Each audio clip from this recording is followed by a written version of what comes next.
think it's okay to, and this might be an oxymoron. Like you can be content but not satisfied. Like I'm content with my life. Like if it were to end now, I'm happy. Yeah. But I'm still pushing for more. I still want my family to have things that I want people to experience this. But you're gonna grow. On my first business I tried starting, I tried privatizing a special needs program. I've been a volunteer for the special ed program for a long time, and it seemed like they were always cutting. And then an election year would come, and they would try to, parade them out. This community of people were just incredible. Like, these are my friends. And then I found out it needs to be subsidized by the government. You cannot make a business out of this. Yeah. But I failed at that. I didn't fail, but I just tried something and it didn't work. You hit a roadblock. Yeah, and I just kept trying stuff till we found floating. Yeah. You're at 28 if you already got all this stuff going on. I really feel like, I know we talked about it before we started, I feel like I got to go back to work and do some stuff. Like, it gets me motivated. I used to tell people the one thing I missed about having you working for someone else is when stuff would go wrong, you could be like, okay, what do I do?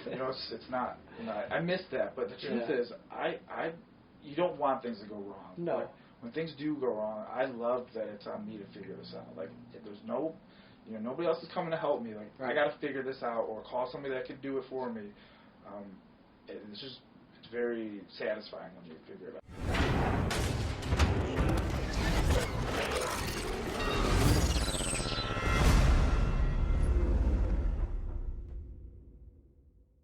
You like doing these podcasts? Yeah, man, it's fun. It's a new experience. Now that you've seen yourself on camera for like 40 hours almost, what have you noticed and what have you changed? Let's see. So your question is, what have I changed? Or have you anything? About my my performance, I guess. I wouldn't say that it changed that much. Yeah. I try to be more fluent with what I'm saying. I try not to stutter. Mm-hmm. I try not to say that was as my much. big thing. First time I saw myself talk, I was like, oh, I say almost all the every time. day. Such a filler word. So it's okay not to say anything sometimes, and just collect your thoughts and figure out what you're going to say. But today I have Scott Fournier. Mm-hmm. And you own or run the Float Institute in Sterling Heights, Michigan. Yes, yeah. And just a couple miles from my house. I first heard about it a couple of years ago, probably. And although they've been going for a long time now, they've been in existence for 30 years or so. Yeah, float tanks were invented, at least the first form of them, in like 1954. So they've been around for quite a long time. And how did you first hear about them? I heard about it on Joe Rogan's podcast. Okay. I listen to his podcast pretty regularly. It's actually what I was listening to on the way over here. And he just talked about it as this really useful tool for human development. Sure. And at the time, I was like, I could definitely use some of that. Yeah. So I found a place that had one tank in Southfield. When drove 45 minutes to go float, and then just fell in love with it. My first float, I just knew this is something I wanted to be a part of. Awesome. And is that place in Southfield still around? What's that name of the business? Yeah. So they were Neuro Fitness. They've since changed. They've become Inception. And, they're still around. They've kind of changed what they're doing. They're not just float tanks. They do some pretty cool stuff. They have, like, a magnosphere there and some, like, neurofeedback kind of things. But it's pretty neat what they do. We're primarily floating. Okay. And what is that magnetosphere? I haven't done it. I'm not even sure on the science of it, but it seems fairly solid. Just like magnets basically going around you and change your brain waves. Interesting. I'm sure that has some sort of effects on your brain. Yeah, I mean, I don't know enough to say anything intelligent about it. Sure. So tell me a little bit about float tanks, what that is, what it's all about, and why you love it so much. So float tanks are basically a perfect bathtub. You've floated now, I think maybe like a half dozen times or so. Yeah. Essentially, what you have is about 250 gallons of water, heated to the same temperature as your skin, and then about 1,000 pounds of medical-grade Epsom salt dissolved in the water. And what it does is it changes it so you float on top of the water. About 95% of gravity is basically negated at that point. And then while you're in there, if you choose, there's no light and no sound. So it's basically an hour of just no sensory input coming in at all. And the health benefits are pretty wide ranging and pretty I think pretty neat. And then just for me personally, I started the company because really I was just wanted to float for free every day. And then somehow I was trying to find the cheapest way to do that. Yeah. Somehow I ended up spending like $250,000 building this business up. And how many tanks do you have in your business now? So we started out with 2. We are in the process of finishing up our 4th tank right now. Okay, so expanding a little bit. Yep, expanding. We're also adding, almost done with a infrared sauna as well. Okay. And then we do have a yoga studio in the back as well. Updog Yoga rents that space out for me, so it's a second location for them. And we do a little bit of strength training as well. Okay, that's awesome. Yeah, we try to do the whole mind-body kind of thing here. Yeah, and I've actually done one of the meditation sessions at... Oh, with Chuck, right? Yep. Yeah. So I did that maybe a few months ago, before all the COVID stuff happened. So how has that impacted your business? Well, it shut it down for a while, like many businesses here in Michigan. So that was rough. I was very fortunate. I would say we're busy. We got this 3rd tank in, or 4th tank in, and then the sauna was kind of fell in our laps. So we were shut down. Back up. We're back to pretty close to the numbers we were pre-COVID. My brother and I, he's my business partner. We both married women smarter than us, so they kind of had a good handle on this. So we're coming out of it in a lot better shape than a lot of other businesses are. Well, that's good.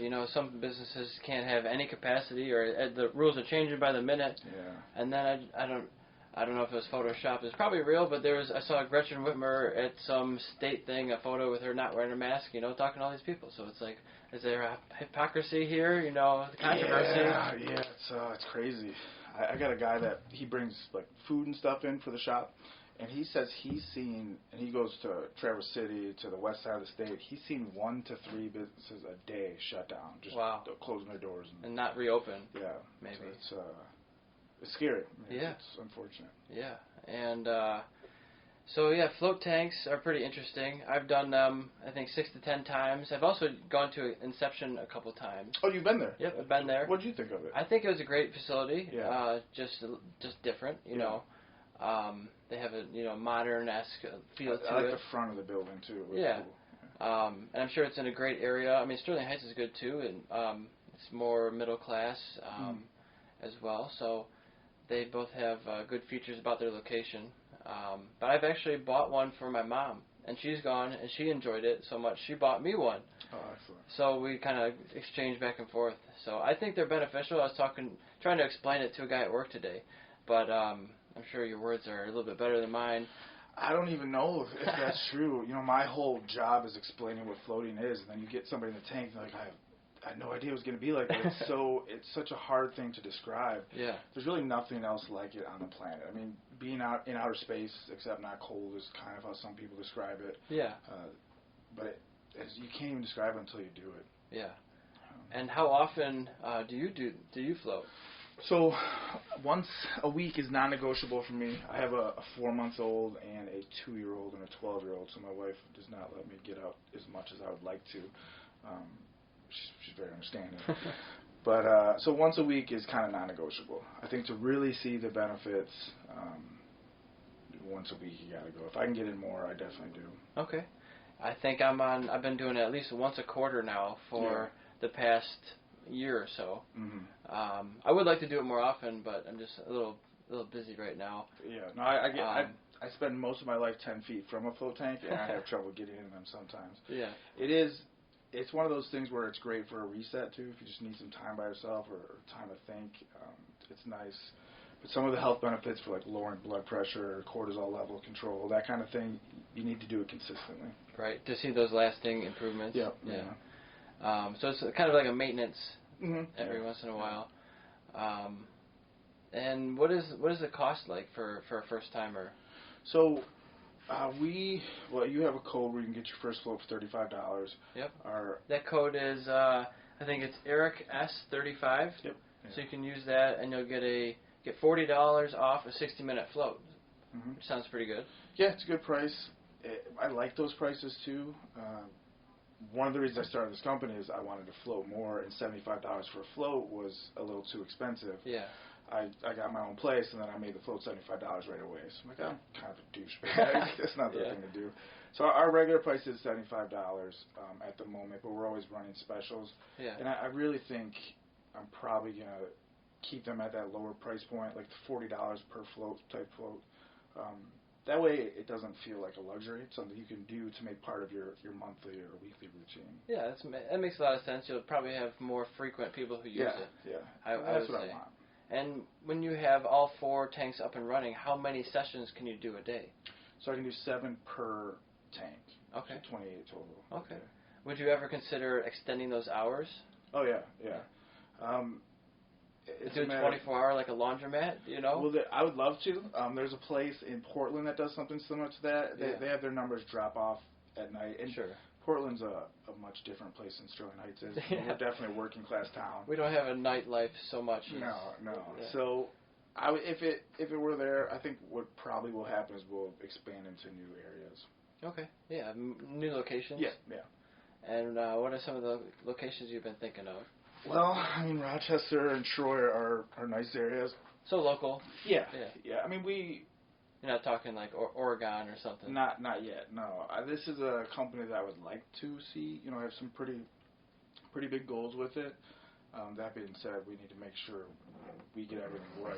You know, now. Yeah. Even in the 3 years we've been open, I'm constantly changing stuff. I'm always trying to like tinker to what's the perfect way for somebody to float. You know, we had other options before where you had different kind of earplugs you could try, and I really try to just narrow it down to like we've taken all the guesswork out of everything for you. You know, from the soap and conditioner to the towels we use to the earplugs. Like from the time you walk in to the time you leave, it's all been thought of already. So we're not quite there yet. I mean, it can still get better. Oh yeah, for sure. You hear Walmart, the owner of Walmart, is Sam Walton. Yeah. I read some of his work on what he did, and he would just get on his hands and knees and measure the distance of different aisles to find out what's the perfect distance that everything should be. So to have that that obsession, so to speak, with it is important for your customers. So that's a good thing to hear. And are you a earplugs all the time kind of person? What's your thought on that? So when I'm floating, I'm generally there by myself. So I don't like to use earplugs that often. The water doesn't bother me. I grew up in the water. That being said, our soundproofing is very good. But those earplugs are just one more barrier to keep that sound out of there. Yeah. You really can't hear anything except when the air conditioner will kick on. You can hear that. So I'm going to say it's best to use earplugs, but I don't always. Yeah. Because I was a swimmer for a while, but I don't swim anymore. And one of the times when I floated, I got salt water in my ear, and I felt like it was like I could hear it for days. You know, so I had to use some of those alcohol drops to get it out. But I would recommend the earplugs just because you don't have to worry about that. It's just one less thing that could make your float not as good. Yeah, the only thing it can change is the way you hear your heartbeat and breathing. Yeah. You know, I like to hear my breath in the float tank. When you have those earplugs in, it's just one more thing you can't hear. But we do provide drops for your ears in case you do get salt water in your ears. Okay. But yeah, we say earplugs. Yeah. And now you even have the showers with the lights in them and all that. It's like mood lighting. Yeah, so our showers, we used to get complaints all the time about our showers being too cold. So I bought these shower heads that change colors. Like blue is cold, pink is warm, and red's hot. And blinking red, you burn yourself. Just don't go in. Scalding. Yeah. Nothing else changed, and now we get no complaints about temperature. Okay, because it's obvious. You can see it. Right. So it's weird, but yeah, I like those showers. It's pretty good. And that's so. So what do you like most about the business when you come in? Are you going right to the computer and like processing orders? Like what's your day look like? I guess when you walk in, that's the right way to say that. When I walk in, I'm typically the first person there. Generally, I'm there. I try to get there about 6 o'clock because I like to exercise before, and I got this strength room that I can train a little bit. So I work out for about an hour. Got a gym at work. Gym, shower, I got the whole thing. So it's nice. So I'll train for a little while, and then I'll just go through the rooms, run the filters, make sure everything's all right. Salt is one of those things where you think it's gone, and then an hour later, there's just salt everywhere. Yeah. So make sure the salt's all wiped down, and then just kind of look at the schedule for the day and and get ready to go. Okay, very cool. Yeah, I just it's so interesting learning about different businesses because when I usually when I'm coming home, I print off orders and then ship them or talk to the vendors, and I'm usually just trying to get inventory online. That's my big thing. Because actually right now I have 9 dropship vendors. Major companies have agreed to work with me. There's a lot of them who won't because I don't have a storefront. I don't have. Some of them want 90 or 80% of your business to be certain product lines. I don't have that yet. So there's a lot of barriers. So the ones that I do have, I'm very grateful for and willing to do the work to get it all online. Well, I mean, what you've done and what you're doing, I love. Like I was telling you before we started this, watching and talking to people like you just makes me feel like a piece of lazy crap. It gets me motivated to go do more stuff. Like, what can I go do at the studio? Seeing how you've sold stuff that was just yours to get your rating up and prove that you can do it. Yeah. And then what you've been able to accomplish now, there's no doubt you're going to be able to continue that. Yeah, it's really cool, man. I appreciate it. I got a full-time worker in India right now. Yeah. I have 2 part-time assistants in Michigan. They're all remote, so they just making listings. I'm getting access to these products, millions of dollars of inventory throughout these different warehouses throughout the country. That's incredible. And we've worked out deals where I don't have to pay for the item until it sells. Yeah. So it's like I don't have to pay for $1 worth of inventory. That's my model. Pay for $0 worth of inventory, and just worry about your operating expenses, keeping those as low as possible. Because I don't even have a storefront. I don't have rent really. I mean, I do because the business is out of a location that I pay rent out of, so I can claim part of that. But so COVID, I mean, minus sales dropping, really didn't have a big impact on it, did it? Well, so in June, I had the most number of sales I've ever had. Oh, wow. But they were all low-dollar stuff. I sell a lot of low-dollar stuff because that's what I started with. And I'm trying to transition to the new stuff from the vendors. But I did see an uptick in sales for sure. Yeah. But the dollar amount was not incredible. So so it changed, and then the last 2 months weren't so great because people are not really spending thousands of dollars on race parts right now if they don't have to. I mean, some people still are, and that's good.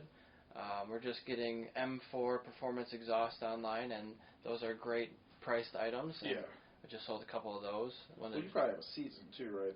Yeah, and we're at the tail end of the season right now. Yeah. But I just sold one to Germany, so there's always people all around the world who are looking at this stuff.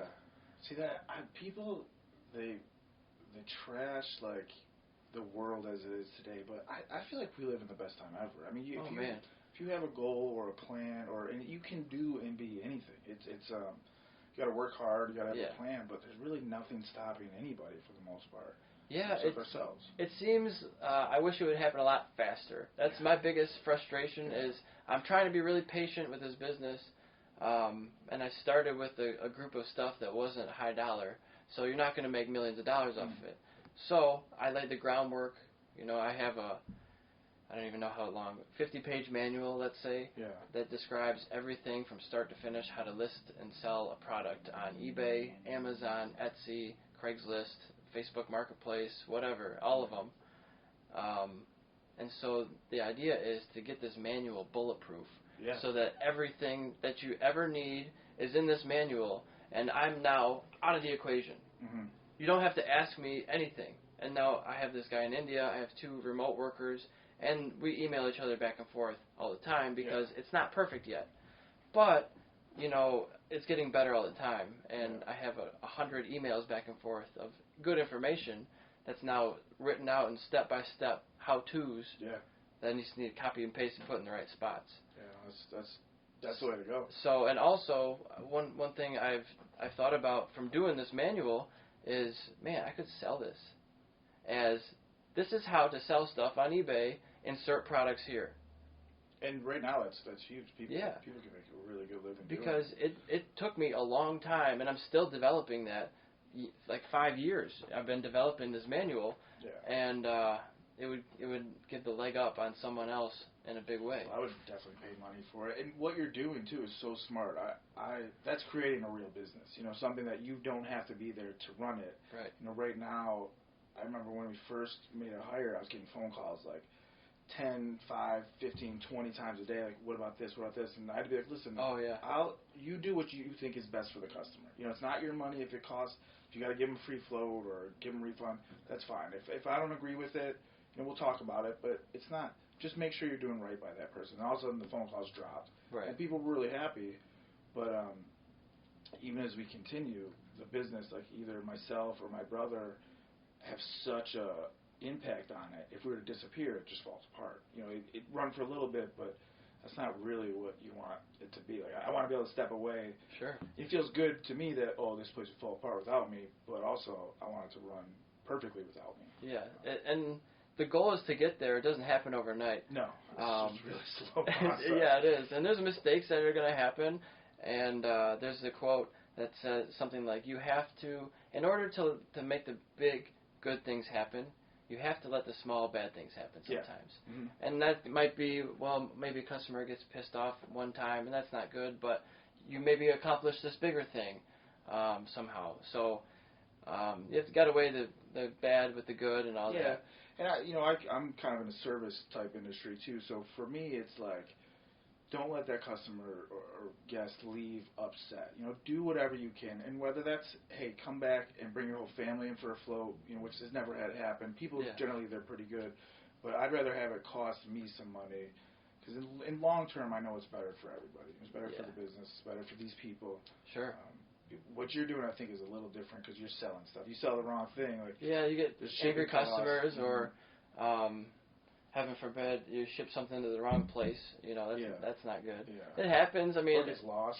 People are human, or a label gets put on the wrong package. It's possible, but you should have your systems in place so that it doesn't happen. Yeah. So, but there's. I just had a blouse or something returned, and she said the stitching was off. It's like, I still don't see a problem with it, but she didn't like it, and it's 100% return policy. You know, I will take everything back within the time restriction, 30 days. So I mean, it was only $10. I didn't really care anyway. Yeah. I'm happy to make her happy. Yeah, and I think doing right by your customers long term is just the way to go. I mean, you might miss out on a few short term dollars here and there, but long term, you know, your reputation, like who you are as a business and a company and as a person. Oh yeah. That means a lot more, I think. I don't even want those one neutral or negative feedbacks on eBay. The one blip, I have 2 blips on there, and I think it was shipping errors. It was like the carrier was delayed or something, and it arrived late. I'm like, well, I'm sorry, but I don't have control over that. But how hard is it to not take that personally? Like the first time you get like, that hurts so bad. At first, when I get like an irritated customer that didn't like something that they got, I was like, well, I take, usually right here, I have an 8-foot table, and I put up this white vinyl backdrop right here, and I take the pictures. And I use the great lighting that I have, and so they get the item and they say, this isn't what I ordered, or something. Yeah. I said, well, look at the pictures. This is exactly, on my listings, I say, if it's used, I don't always take we have 3,000 items for sale. Wow. You can't meticulously pick at every single thing and describe in paragraphs what's wrong with everything, or what the details are. So I just say, look at the pictures. We take great pictures. Yeah. If you have a question, send us a message. So I always just point to that, because I put that on there 3 different times. Just look at the pictures. This is the exact item you're getting. So, and I don't want to deceive anybody. I'm always trying to show all of the details because I want you to know what you're getting. Yeah. Some people just don't read the listing, or they don't look at the pictures. Yeah, that happens a lot. What are you supposed to do? Yeah. So it's just part of it. Then it's just it's cost of business if they don't like it. But I sell used tires. You know, they call them takeoff tires. So these are tires that people have rode on the racetrack for a day or 2, or a weekend, or a couple of weekends here and there, and sometimes a race, and they're done with them. Yeah. I mean, they can still be used. They got tons of tread on all of them. You could use these tires on the street or the track for track days for another year or 2, depending on your riding speed. Yeah. If you're a really fast guy, you might go through them faster. Yeah. But a new track guy might use a set of tires a season, whereas a pro guy might use 9 rears and 12 fronts or something like that in a weekend. In a race weekend. Now you were pro, right? So I achieved my pro license, but I never raced pro, unfortunately. How fast would you go on those things, though? So people always ask what your top speed is. Maybe 160s. I was on a 600, so they're about 150s, 160s. The 1000s or the top ones go about 212. The ones you buy off the showroom are maybe 180s, 190s. The 1000s. Yeah. Do you just feel the whole time like I could die at any second? Like this is where my life is over. I mean, so yeah, you have to be careful. You have to respect it. Yeah.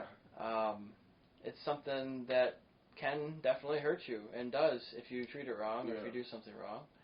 Yeah, Aaron, we were talking about off camera before the start too. We both know he's a professional racer, and I was talking to him about getting a bike. Is he pro now? I thought he was. Maybe I'm misstating. He's a expert coach. Yeah. He's an expert racer. I don't know if he's raced at the pro level. Okay. Not to discount him at all. I'm wrong all the time, so it could very well. If he is, I didn't know that, but he's a great coach. He's an expert rider. Yeah, I know he's out on the track a lot too. And this is over the course of 20 years, you know. Yeah. But I was talking about getting a bike, and I said I just want a small, little one, not crazy fast. He's like, no, you get a fast one because you want to be able to get away from people. Like if somebody's coming up behind you and they're not paying attention, you want to be able to just book it. Sure. So yeah, maybe I just won't get one at all. Then I can't. I don't want to die. Yeah. Oh, I love them. They look awesome. I mean, a 600 or a 400 would be a great place to start. Yeah, that's what I was talking about. Like 400. Yeah.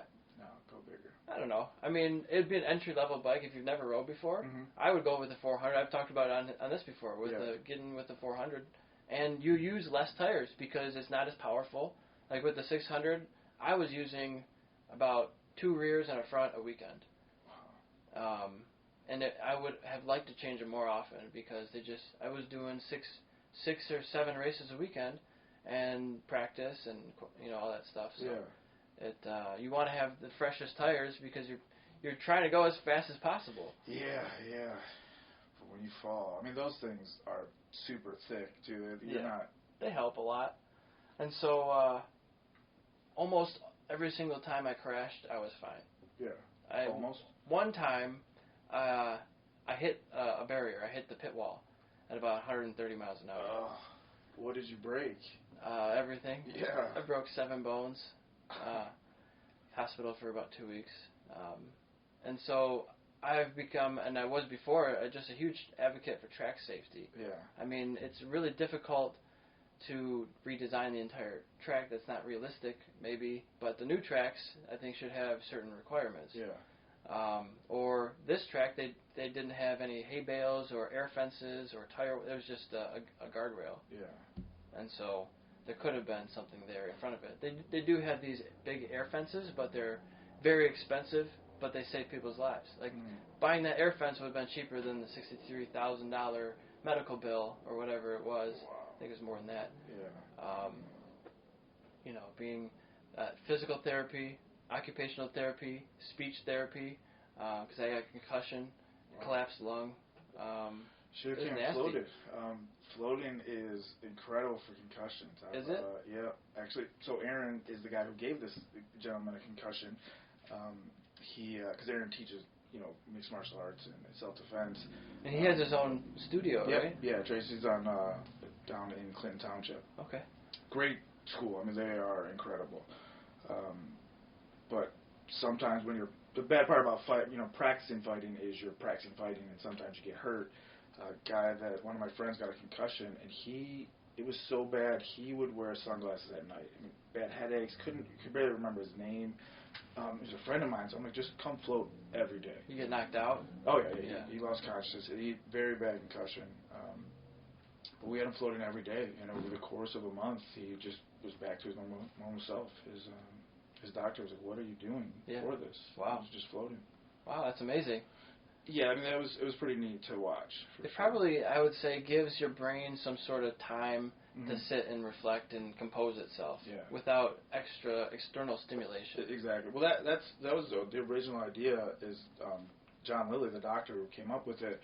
he thought that between 75 to 85% of what your brain is doing at any given time is just taking in information. So even like when I'm sitting here, there's pressure on my arm. You're just feeling everything. Right, yeah. and your brain has to choose to ignore a lot of that. So what would happen if your brain didn't have anything coming in?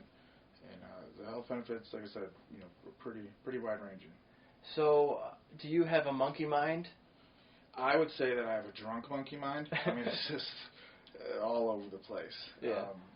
Floating helps that, but I'm still mine's pretty far out there.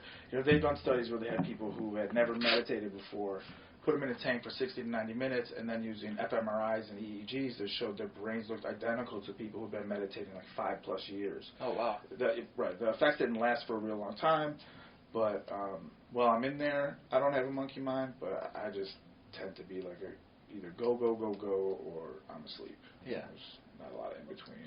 Sure. And so when you're in there, you're just trying to focus on your breath or your heartbeat, or? Yeah, there's different meditations. Breath is pretty much what I like to do, change different breathing types. But I think that's your pretty basic meditation. That's what we kind of tell people, and that's what I like to use. Okay. Yeah. And when I was in there last time, they played the most calming song in the world by some study. Yeah, so scientifically, that is the most relaxing song there is. I joked before, I don't know how they come up with that, but popular science seems pretty reasonable. But they used the same thing. They used MRIs and EEGs, and they showed kind of what it does to your brain, and it actually relaxes your brain. It's pretty cool. Yeah. I think it has to do with the heartbeat pulse to it, almost. Yeah. I feel like it probably slows down your heart rate by just listening to that beat. That, and it changes the brain waves. Okay. It's like alpha, beta, whatever. Yeah. So the float tanks tend to put you in a theta wave brain state, which is kind of that state like right before you wake up or right before you fall asleep, where you're not fully conscious yet, you're not fully awake, but you are still there. And that song kind of helps with that. Okay. That's awesome. Is there anything you wanted to talk about today? No, I don't. I mean, just floating in general. It's kind of never really did a podcast. It was the second kind of podcast I've done, so it's all pretty new to me. Yeah. The first one was pretty fun. And I looked at your website, and I love it. I think it's so cool. Yeah, man. Everything you sell is, like I said, like fine art to. I saw a Power Ranger thing from like 1996. Like, this is awesome. This guy who is doing something. Yeah. And like as you told me, it's to get to what you want to be. Like, you'll sell anything to get to the stuff that you want to sell. And right. That kind of stuff just gets me pumped. Yeah, man. Motivated. So I don't know if I said it before on here, but I started with everything that I had. I started with old T-shirts and pants and jeans and shoes and my old video games and game consoles. Like, I went through every single drawer and box in the attic and everything that I owned several times. Like, do I want to keep this? I could probably sell it. Yeah. And so I've become a minimalist. In part, I had a grandma who was a hoarder, and so we would always clean out her house every summer or two, and it would get kind of ridiculous. So I'd never wanted to be that way, so I'd always like have a minimal mindset, and that also helped me get rid of the things that I was like on the fence with. I kind of like this still, but this could be $40 or whatever. So so I did that. I really didn't do a ton of garage sales. I did a few where I got a couple hundred records and like one deal for $5, like vinyl records, and so I did some of that. My parents were trying to clean out their basement, so they gave me some stuff.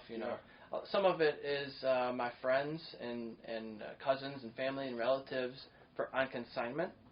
So like my cousin had some musical instruments, a trombone, some electric guitars, a bass guitar, some fairly expensive items, things like that.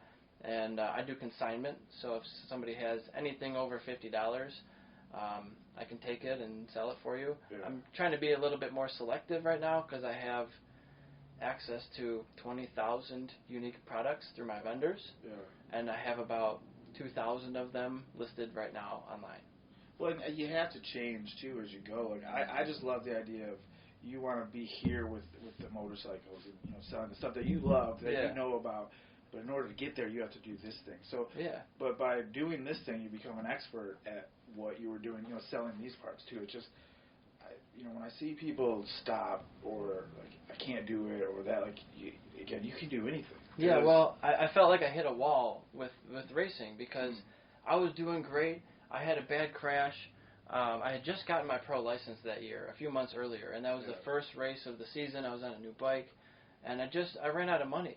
And the sponsors that I have were great, and thank you so much, but it wasn't enough to fund everything. Yeah. It's an extremely expensive sport, and I had contacted thousands of businesses, and it wasn't going anywhere. So it's like, instead of just banging my head against the wall, let's try something different here. I felt like I went as far as I could, or I didn't have the right contacts, or you can blame it on the economy or whatever, but it wasn't happening for me. So, and there's so many other people who can't get deals.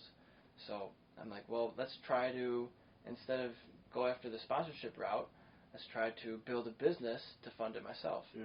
So I was willing to sell all the stuff to learn how to do it before I go out to the companies and look like a fool. Yeah. They're going to say, why would we let you sell for us? You're doing it out of your house, and you have no reputation as a salesman or as a seller online.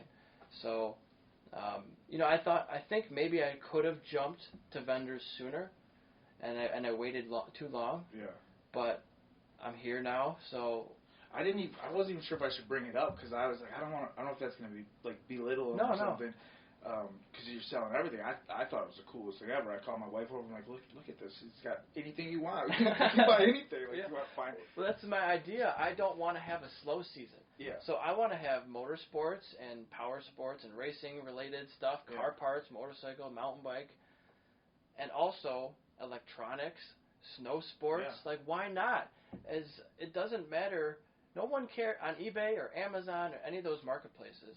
No one cares what your username is if you're selling the product. Yeah. As long as you have a decent feedback score, I'm like 99.4% positive right now. That's awesome. With 820 some feedbacks. Yeah. That's great. No one cares I'm Eric Swahn Racing if I'm selling a snow glove. Yeah. Do you think that eventually you will have to almost separate those two businesses then? Because I don't think so. Deal with the big boys on the racing side. I don't think so. Yeah. You can buy any domain name you want and have it just reroute to your website. Yeah, that is a nice thing about it. So you could have like snowsports.com and just have it reroute to you. I don't even know that you need to do that because I thought about that for a while. Should I rebrand? But you're going to have, how much work it is to brand for one brand? Yeah. Or market for one brand? Yeah. Why would you want to? I'm not an agency right now. I'm one guy, and I think just doing it under one label is way better at this point than trying to have separate names. Yeah. I was just wondering if maybe as you expand, would you have to, like, this is the motorcycle division, this is our, get you anything you want division. Yeah. Do you know who Gary Vaynerchuk is? I do. I follow him a little bit. Yeah. The website kind of reminded me of him, and he talks about, like, he'll go garage sailing. This guy's a millionaire, and he wants to buy the New York Jets. And his rich friends like Mark Zuckerberg and stuff, Elon Musk, like, what are you doing? And he's like, fuck you. I like doing this, and I want to do this, and this is how I got so good at doing what I do now.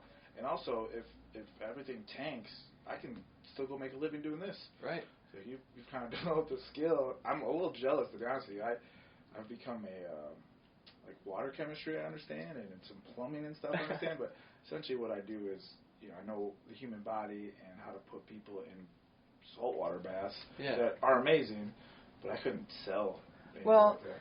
So I worked for, I think you could do that.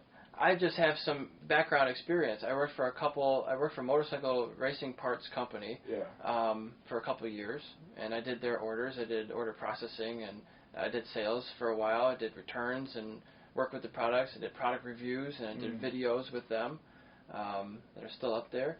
And then I worked for basically like a really great junkyard that they stripped down the cars and they sold them on eBay. So they're just selling parts. Okay. And so it's basically the same thing for this motorcycle parts company, all new products. Yeah. And this other one was selling all used products. So that's what I'm doing. Yeah. I'm selling all used products and new products. Yeah. So, like, I'm just looking at how can I get free inventory. Yeah, no, that's incredible. And so consignment is another way to do that. So I've sold cars that way. Wait, you sold cars on your website? I've sold cars, scooters, motorcycles, SUV. Yeah, your website's awesome. Like I I thought, it's incredible. one of my ideas is, you see all these cars on the side of the road that just have a for sale sign. Yeah. Do you think they're advertising on eBay or on Craigslist? Probably not. Or Facebook even, or anywhere. So what if you went out to those people and said, I'd like to sell your car for you, and I'd like just commission. I'll sell it in a week or two, or whatever the time frame is, and you give me, 10% or whatever. That's a good idea. It seems like maybe a lot of legwork too. Yeah, but it's free inventory. Yeah. If you're looking for something to do, there's an opportunity. Yeah. So when you were doing these other jobs, did you feel like they were dead-end jobs and it just turned out they gave you all the training you needed to do what you're doing now? Or did you kind of know, like, I'm using this because I want to do something else? I definitely knew working a normal job isn't for me long term. Yeah. I want control in some aspect, but I just want to have the ability to implement different things and not have a bureaucracy that you can't change a piece of paper without 17 people looking at it. Yeah. But my big thing is you can't race and do all this without a lot of money. And I'm not going to make that money, unfortunately, with jobs that I have. Yeah. So I need to do something different. So when I was working at the motorcycle company, I would have loved to retire there. Yeah. It would have been a great place to be there and but it wasn't making enough money, and it just didn't work out. And then the other place, I never did a listing process there, so I never learned how to list a product when I worked at either of those places. So I had to learn all of that on my own separately, which, when I was seeing the sales numbers, it's like, man, what if I could have a small percentage of what these guys are doing? And they were younger companies too, 10 years and 7 or so. Yeah. Older now, but not that old, and selling $1 million or a couple $1 million a year. It's like, wow. There's no reason I couldn't do that. That's what I think. How exciting is that too? It's awesome. When you start seeing numbers like that, you're like, oh, I can do this too. Like this, I'm no different than these people that are doing it. Yeah. It's exciting. I think the motorcycle racing gave me a lot of confidence and let me see real professional people in the same race as me sometimes and see what their level is, and wow, they're so much farther ahead, or wow, I'm kind of right there. And so to see that confidence, gives you a lot of confidence, and it makes you realize that these are just normal people. They have quirks. They're kind of weird. They might be whatever the situation is, but it's like they're nothing special. There's nothing special about these people. Yeah. They've just done something and been really focused at something. Well, so let me ask you, I don't mean to interview you here either, but we can go back and forth. You said you didn't want to have a bureaucracy where you even changing a paper, you need 15 pages to go over this. As you grow, you have this book that basically can sell anything, or teach you how to sell on eBay and stuff. As you grow and expand and you step away, how do you stop your company from becoming that? Well, so I think I've learned or gotten a lot of my ideas from Tim Ferriss on business and automation. The 4-Hour Work Week was a really good one for me that I'd recommend. But I think just like what you're doing with the phone calls all the time and it's slowed down, you can say, I want you to fix any problem under $100 without talking to me. Yeah. Just fix it, make it right.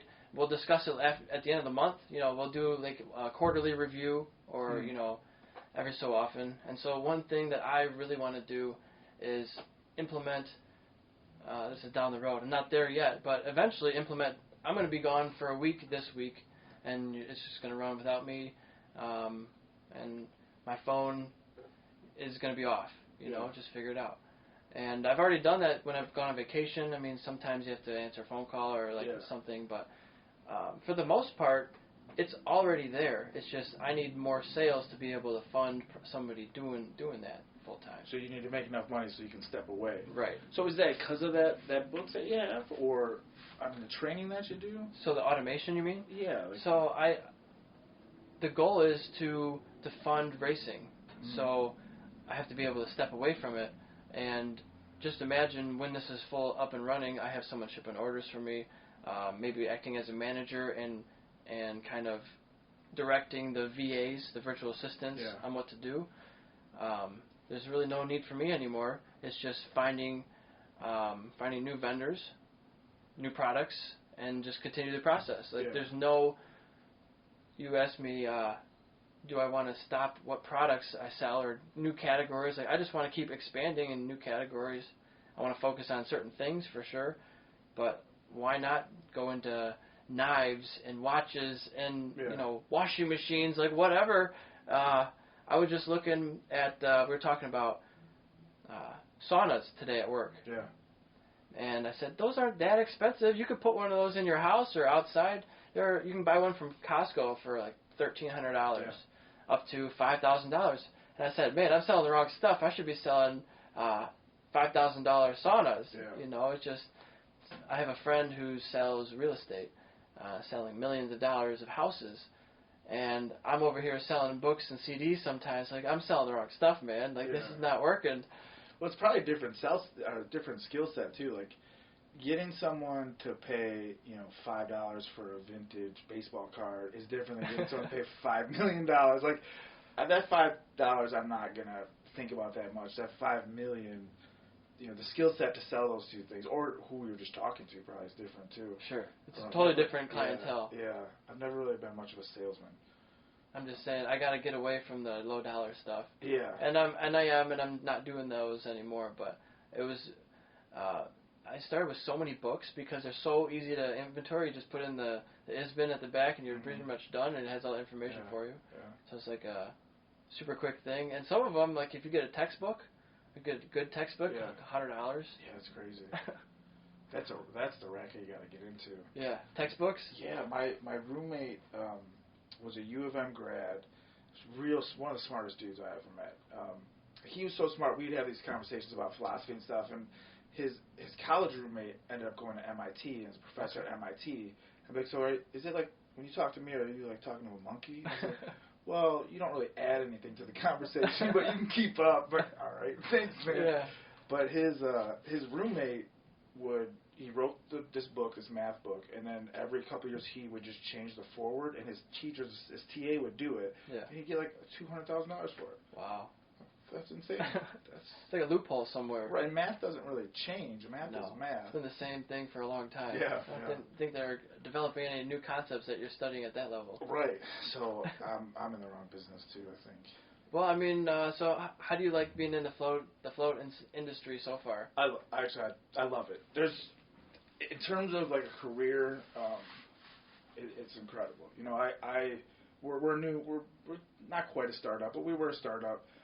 So where I was coming from before, I was making like half of my bills are all covered. I'm not complaining by any means, but I was making about half of what I was making at my other job, and working twice as much, and I'm 3 times as happy. I mean, my bills are covered. Everyone that I'm dealing with, are in a good mood. Like, I hardly deal with anybody there's no unpleasant interactions.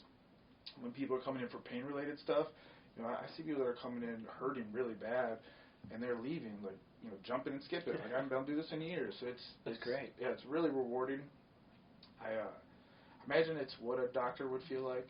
I just lack those skills. Walking someone to a room and making sure that water is correct. You got the skills to open a business for them to use it anyway. Barely. But yeah, I'm a little self-deprecating. Like, I take a lot of pride in making sure everything is correct, and these people have the best experience possible. But the science was already there. This thing was already invented, and it's really neat. Especially we do work with so a lot of vets, the VA a little bit, but particularly this group called Vets Returning Home. It's essentially a homeless shelter for vets, and these are guys who've served their country, who just fell on hard times for whatever reason, and when they come in, before they float, have you seen those pictures of people like before they go to war and after they go to war, like their faces are sunken in? It's like that, but the opposite. I mean, they come out as different people. Yeah. So it's really rejuvenated. Yeah, it's really neat to see. Yeah, it's amazing. There's no physical interaction with another human being. Like a massage, you would think would have so much maybe not more of an effect, but just different effect. Yeah. It's just interesting that a bathtub full of water and nothing has such an effect on people. It sounds so hippy-dippy, too. Like woo-woo. And I want to be that guy, but we really try to stick to this is the science of it. And it really it's how does just literally nothing cause so much stuff. I mean, there's people, they did a study where they had people who were at like a level 10 of pain-wise. Mm-hmm. You know, they're all taking some type of opioid, Oxycontin, something that's just not good for you long-term. And this is the only one I knew of where they had them float 3 times a week. And at the end of 9 weeks, 100% of these people were able to get off a significant pain pill. Wow. It leveled, the pain relief leveled off at about 12 weeks, but at that point they were still, they were off these pain meds. That's huge. Which they're destroying their bodies. You could, I mean, so many people have overdosed or died or had liver problems or addiction problems after that. Yeah. I remember one time after I went to a float, I walked right next door to the Mug Pub. Yeah. And it's a great place. They have good food. Yeah, but really good burgers. Just the contrast of going from nothing to there's 35 TVs, there's the music's playing, there's the hot waitress, there's people, being rowdy next to me. Yeah. It's like, this is just overload, man. It's just stimulation overload, and people don't realize, and my phone's ringing, this guy's phone's ringing. Oh, what do you want to drink? It's just so much in your face. You don't realize how much there is. I just turn on my car immediately. The radio's blaring the heavy metal music. It's like, it takes it right back quickly. Well, what is your experience with floating? I mean, you've done it quite a number of times, probably a lot more than quite a few people have. Yeah. I think I've done about 6 to 10 times, something like that, at different places, and I think it's beneficial. I keep doing it at least once a quarter now. It's not that expensive, really. I buy the packs, so if you buy more at once, you get a cheaper price, so that's helpful. I probably wouldn't do it at the single price, just buying one at a time. The $75 one? Yeah, I probably would do it way less at that, to be honest, but like around 30, I think it was maybe 29, I got a deal where I bought a whole bunch of them. Yeah. Maybe like 29 or something like that. We have it, and that's why I think I'm going to stick with these prices, where if you just buy one, it'll be $40. Yeah. If you buy 2, it'll be $75. Maybe it's 39. 3 will be $99, so it'll be $33 a float, and then 4 will be $125, so it's like $31.25 a float. It seems reasonable. It's cheaper than a massage, and I think those are beneficial too. Being an athlete, you just have to get your muscles worked on, and this is something like massage is great for your body. This is great for your mind. Yeah. And most people never really. I've always been someone who reaches out of the norm. Obviously, I've always reached out of the norm and try to look for different things. I don't know what I'm searching for, but I found something that does work in the floats. So I enjoy it. I recommended it I bought one for my mom for a present, and she likes it and has done it several times since. And I bought one for my brother. I don't know if he's done it yet. I can look. It wasn't at your location. He's out in Grand Rapids. Okay. I think it was a place called Float with a P. THLOT. I don't know if they're in business anymore. Oh, well, maybe that's why he hasn't used it. Yeah. I'm not sure. I have to talk to him about it.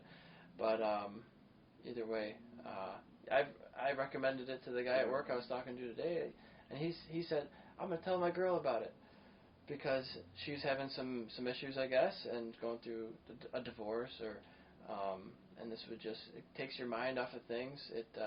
But also you can use it to think through things, right? Yeah. Some people use it for that. Yeah. I think it's that theta wave brain state that we talked about. That seems to be a really good state of mind for problem solving. Like people come up with these solutions to problems they've been working on for years. And also I think, you mentioned massage. I tell people that I think a massage feels better than a float. Float you're not really feeling a whole lot. But physically, it's doing a lot for you too. We actually have 2 professional bodybuilders that float pretty regularly when they start needing recovery. Okay. Because it's kind of taking that pressure off everything. Yeah. And then it's 1,000 pounds of medical grade Epsom salt dissolved in the water. So my mom always told me when I was little, if you're sore, take an Epsom salt bath. This is like that on steroids. Yeah. So it's pretty good physically. It really does. I got the strength training there. I got the yoga there. I wanted to make this thing like mind, body, spirit. But the more I float, and I got about 300 floats in now. Okay. The more I float, the more I find like actually floating does it all. Yeah. It helps me really to do those other things, to like get up early to go, train and. Sure. I think it maybe puts your priorities at the top of your mind more than if you're just going through your day and not thinking about what you're doing. Yeah. It gives you a chance to re-examine. Yeah. And now you said you've done a few other places too, which hurts my feelings a little bit. But I think you did the other one first. So, have you done the pods too, or just only the cabins? Like what do we have? It was the door on the side, and you walk in. Yeah. Yeah. Kind of like what we have. Yeah, same kind of situation. Yeah. Yeah, I'm curious what people think. I like the pods a lot. It's like an aesthetic type thing. Yeah, it kind of feels like you're getting a spaceship almost. A You little close bit. it over top of you. Just feels very futuristic. We went with these cabins that have real high ceilings for people who aren't claustrophobic. People who may be claustrophobic. That's understandable. I think it's maybe less apprehensive for some people to just walk in the shower door rather than getting like, what is this pod? I don't want to do that. I'm sure some people would say that. Yeah. No, we have a lot of people when they see the cabins, they kind of feel a lot of relief just because they thought they were getting a pod. Yeah. But I wouldn't mind trying to pod though. They're cool. I'll tell you a good place. Like we try to tell people if you want to try different kinds, we want to do what's best for people. So if there's a place closer to you, we're going to tell you where it's at. Or if you want to try the pod, we'll tell you a good place. Because there's people who are, a number of years ago, this was going to be the next billion-dollar industry, and it still might be. But people were getting into it as a cash grab. They had never floated before, never done the research, and now those businesses are starting to kind of fall away a little bit, or their pods are kind of dirty, or tanks, or whatever it might be. I just didn't put the research into it. Right. Soundproofing is a huge deal. If you can hear somebody vacuuming while they're floating, it's going to take you out of it. Yeah, it's not good. Or light, a little bit of light is like an atomic explosion. If you didn't do that research or due diligence, you start to notice it. So you're starting to see some places go out of business, which is unfortunate. It's with the flux. Too many people get in. There's too many. Some people don't have orders, and then one of them can't sustain it long enough, and then it reaches this equilibrium eventually. You think? Yeah, I think so too. But tell me a little bit about Epsom salt. I know that there are benefits, and I've used it myself for injuries. I don't know exactly what it does, but I know that you're supposed to put your legs in it or your feet in it if you got sore feet, and it's got weird properties. You float if there's enough of it in the water. Yeah, so the magnesium, the Epsom salt, it's a magnesium sulfate. We use a medical grade version of it. If there's, the more you put it in, it changes what's called the specific gravity. The human body starts to float, I think at about 1.4. Okay. Or 1.2 maybe. Like water's 1. Our float tanks are about 1.3. Okay. Or maybe 1.04. My math has never been my strong suit. I think it's science. That's science. Neither one of those. I was always an English guy. So the Epsom salts,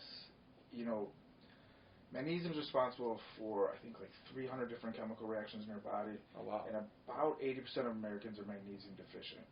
And it sounds like getting in a bathtub filled with 1,000 pounds of Epsom salt or magnesium would be great for you. And I would love to tell people that, but the research and the science on it seems to be that you don't necessarily absorb a lot transdermally through your skin. You'd be better off just taking a supplement. But for whatever reason, when you're floating in this thing, it does some things that make it seem like you are getting it absorbed. But there's no real... The data's inconclusive at best that you're absorbing it. So if you're looking for a magnesium supplement, I would just take one. I wouldn't use floating as that. But it has some sort of properties that help when you put your leg in it. Yeah, it's magic. I don't know. Yeah. It's a pretty cool substance. Some people think, water is an alien substance. So who knows? Yeah, it's I think with the I guess I don't know. This is something I have to look up. The magnesium itself, I know the benefits of magnesium, but the magnesium in the water, it's the whole package. It's the no light, the no sound, the gravity being gone. It's where there's literally everything's being taken away from you. Yeah. And then that added effect of the Epsom salt bath, magnesium bath, is just kind of there. But an Epsom salt bath by itself, I don't know why that works. I'm going to have to look up into that. Yeah, I'm not sure. It must penetrate the muscles somehow. It's not a thermal thing. No, and that's the thing is it doesn't actually get into the skin. Yeah. It's bigger than what the pores in your skin are. Okay. Because your skin is basically, and I didn't know this till very recently, it's basically, it's the largest organ you have, and it's essentially there to stop things from getting in. Yeah. It's just part of it's just dead. Right. So it's not good at letting things into it. It'd probably be better if we had a exoskeleton so that we could protect ourselves better. Yeah. But that's all right. And you mentioned before you wanted to expand to different locations. You thinking franchise? I mean, that's I would love to do that. I do have some pretty big goals. I don't really tell a lot of people because when they hear it, they're like, "You're fucking nuts." And I might be a little bit, but this thing helps people, and it's been so rewarding to do. And the more we can get it out there, that's why I want to go lower prices. Like I'd rather make less money, but have more people be healthy. Yeah. In long term, I think that it's going to benefit everybody. Yeah. So we're not close to being at the point to franchise. Like we haven't even perfected it yet here. Once we get this fourth tank up and running, and I got everything as perfect as it can be, we'll start looking at another location. I think once we get 3 locations, if we're able to do that, if the market will bear that, we'll start looking at franchising. That's pretty cool. And thinking investors or doing it all yourself, or? I think we'll. I'm not a big fan of business partners. My brother is my business partner, and I love him, and that we're going to stay there. Yeah. But once you start getting people in, trust and all these things are huge, and people to share your passion. So we're too far away from that right now to really, I'll take people's money. I'm definitely, I'm not sure. against that, but I don't want to be beholden to other people. So. Yeah, understandable. You have to find a situation and a partnership that works with you. Yeah. And for me, I'm doing this all myself. Really, I mean, I have some people helping now, but at some point, it's like, man, I can't do this all myself anymore. Yeah. So you have to ask for help, and it would be nice sometimes to have some sort of partner. But then again, you're going to have to give something up for that, or pay them, right away. Yeah. So. Well, do you feel too? I used to tell people the one thing I missed about having you working for someone else is when stuff would go wrong, you could be like, okay, what do I do? It's not. I missed that. But the truth is, you don't want things to go wrong. No. Like, when things do go wrong, I love that it's on me to figure this out. Like, if there's nobody else is coming to help me. Like, right. I got to figure this out, or call somebody that can do it for me. It's very satisfying when you figure it out. Yeah, it's sometimes you're screaming at the computer and something's not working right, or I beat my children sometimes. I'm just kidding. Hey, whatever makes you happy. But yeah, there's a lot of problems that happen, and there's a guy I follow, Jocko Willink, who says anything that happens that's bad, say good. Mm-hmm. Now I have an opportunity to fix it, and so it never happens again. My cousin Tony, he does Tony Paints. He was on the podcast one time. He said he went out and did a job, and then he didn't get paid for it. He had to come back and finish it up, and he went home, and he didn't see the lady there. He didn't get paid, and she didn't like it, and now she's not going to pay him for it. It's like, well, you didn't have a contract in place, Well, in the next time, you should have those things. You just at least have some upfront payment, deposit, whatever. You got to protect yourself. And there's mistakes I've made with listings where it says one thing and you shipped another, and like I'm trying to upload 20,000 products. It's hard to be scrutinizing every single one. Yeah. But if it's wrong, that's a problem. It has to be perfect. So trying to be meticulous with everything is sometimes it's tedious, but it's important. Yeah. And so I take those skills. I still have a normal day job. I take those skills to my normal day job, and I'm super meticulous with everything, and I really don't make too many mistakes. So it's an important thing to have, and most people don't have extreme attention to detail. No. Like I'm talking in my Excel spreadsheets, when for one item it could be 60 columns or so. I mean, some of them are skipped, but if you have a space after the number, it won't work. Oh, wow. Like the whole thing won't work. So it has to be perfect. No extra space. One wrong character will make the whole thing error. Yeah. So Ours isn't that extreme, but attention to detail we found is so important. You know, I want someone to come in. You know, I don't care if you do it my way. Like if you come in and you say, look, your way sucks. Let's try it this way. Cool, let's do it if that works. But I want it to be the same way every time. I want this towel to be here every time, and these earplugs to be here every time, regardless of who came up with the idea. Repeatable. Yeah, repeatable, and that detail. You have to pay attention to it, and that's one of the things I love about Jocko Willikins is discipline. You know, and that's something I wish I would have learned earlier on. Like I thought everything was about motivation. Yeah. You know, I'll do it when I'm motivated. And I could never find the motivation. I didn't realize like you have to be disciplined to do things. Like when you say you're going to do something, you get up and do it no matter how you feel. Yeah. And that's been kind of a game changer for me. That putting that into practice instead of like, well, I don't feel motivated. Right. People who do the best things in the world, they don't wait till they're motivated. They just do it. So, do you remember his quote? Which one? Jocko, is about discipline. Which one? I mean, he's got a lot of them, probably. Yeah. So you tell me the one you're thinking about. Discipline equals freedom. Oh yeah. That's from his like first book, right? Yep. Mm-hmm. Let me pause. I want to grab something. Oh, that's cool. Where'd you get that? Discipline equals freedom. My cousin, who painted this. Yeah. Tony paints. Oh, Isn't that cool. badass? Yeah. I look at it every day. So. Is that kind of the thing? Are you selling that too? No, I'm not selling this. Okay. Although Tony sells them. Go look on your website when I get home. Tony sells these. He made one for my dad too. My dad is he's a motivating guy. Yeah. He's done I don't even know the number, 400 and some activities in a row of every single day he'll bike or run.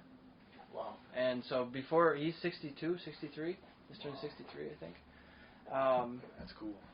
And he was like, man, I'm going to get into retirement soon. And he's looking at his figures and everything. He's like, I don't want to die. You know, I want to live a long time. Yeah. And so he started working out more. And now he's done every single day for 400 days in a row. Wow. And I go on some weekends, I'll go ride with him. I'll go ride road bicycles. Yeah. So like skinny tires, you know, on the street. And we'll go ride 10, 15 miles or so in about an hour. And I mean, we're not going at the speed of sound, but he's out there, he's riding, and he's consistent and disciplined with it. Yeah. And he's lost, I think, 20 pounds. He wasn't that overweight to begin with. Like he's a pretty fit guy, maybe around 200 pounds. Yeah. About 6 foot tall, so he's in good shape. And it's just awesome. Cool to see that. It's motivating. He's doing more miles than I am. Really? And so I have over 1,200 miles this year running and biking, mostly biking. And he's got like 1,600, I think, 1,700 maybe. Wow. It's so true, too. I mean, it seems, and I guess things become kind of cliche for a reason, but it's because they're true. Yeah. But when you figure that out and when you kind of put it into practice, it changes things. It really does.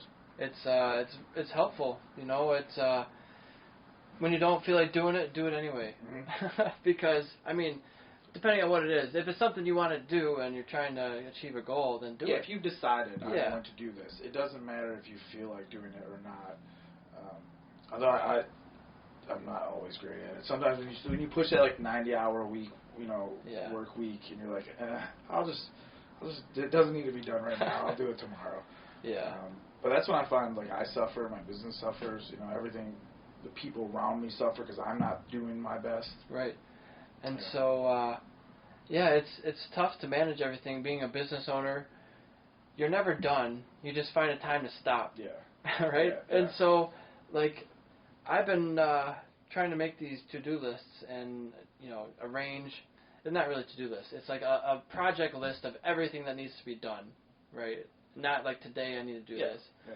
And so I just separate it by urgent, moderate, and low. Yeah, I have like green, red, yeah. and yellow. Things need to be attacked today or can wait. Mm-hmm. And so those really help me. But for a while I was like, man, I can never get my to-do list to zero. I mean, it'll never be zero because there's always more things. You're like, oh, well, that needs to be changed now, or this needs to be updated, or it's never ending, man. No, that's why partly you gotta love it. I mean, yeah. if you don't have a passion for it, you're gonna burn out, especially with your own business. Yeah, you have to love it. You're gonna burn out if you don't. And so there are things within your own business, in my business for sure, that I don't love, but I love the end result. The end result, if you keep that in mind, that's what drives everything. Mm-hmm. It's like, well, if I do this, well, maybe one day I can go back racing and competing again. Yeah. And for the longest time, and I still play games every once in a while, but for the longest time I'd be playing like video games or like The Sims or Roller Coaster Tycoon or car racing games on the PlayStation. Yeah. And those are fun, and there's a time for that. But now I feel like I'm playing a different game. Yeah. I'm playing the game of Monopoly of life, of trying to... It's way more rewarding, too. Yeah, there's a real consequence in this world, whereas you could spend hours and hours and hours. Maybe now you can make a living off of it being a virtual gamer. Yeah, maybe you could. Yeah. I'm not the guy that's going to do that. Probably not. Because I started a Twitch account, like those games. Yeah.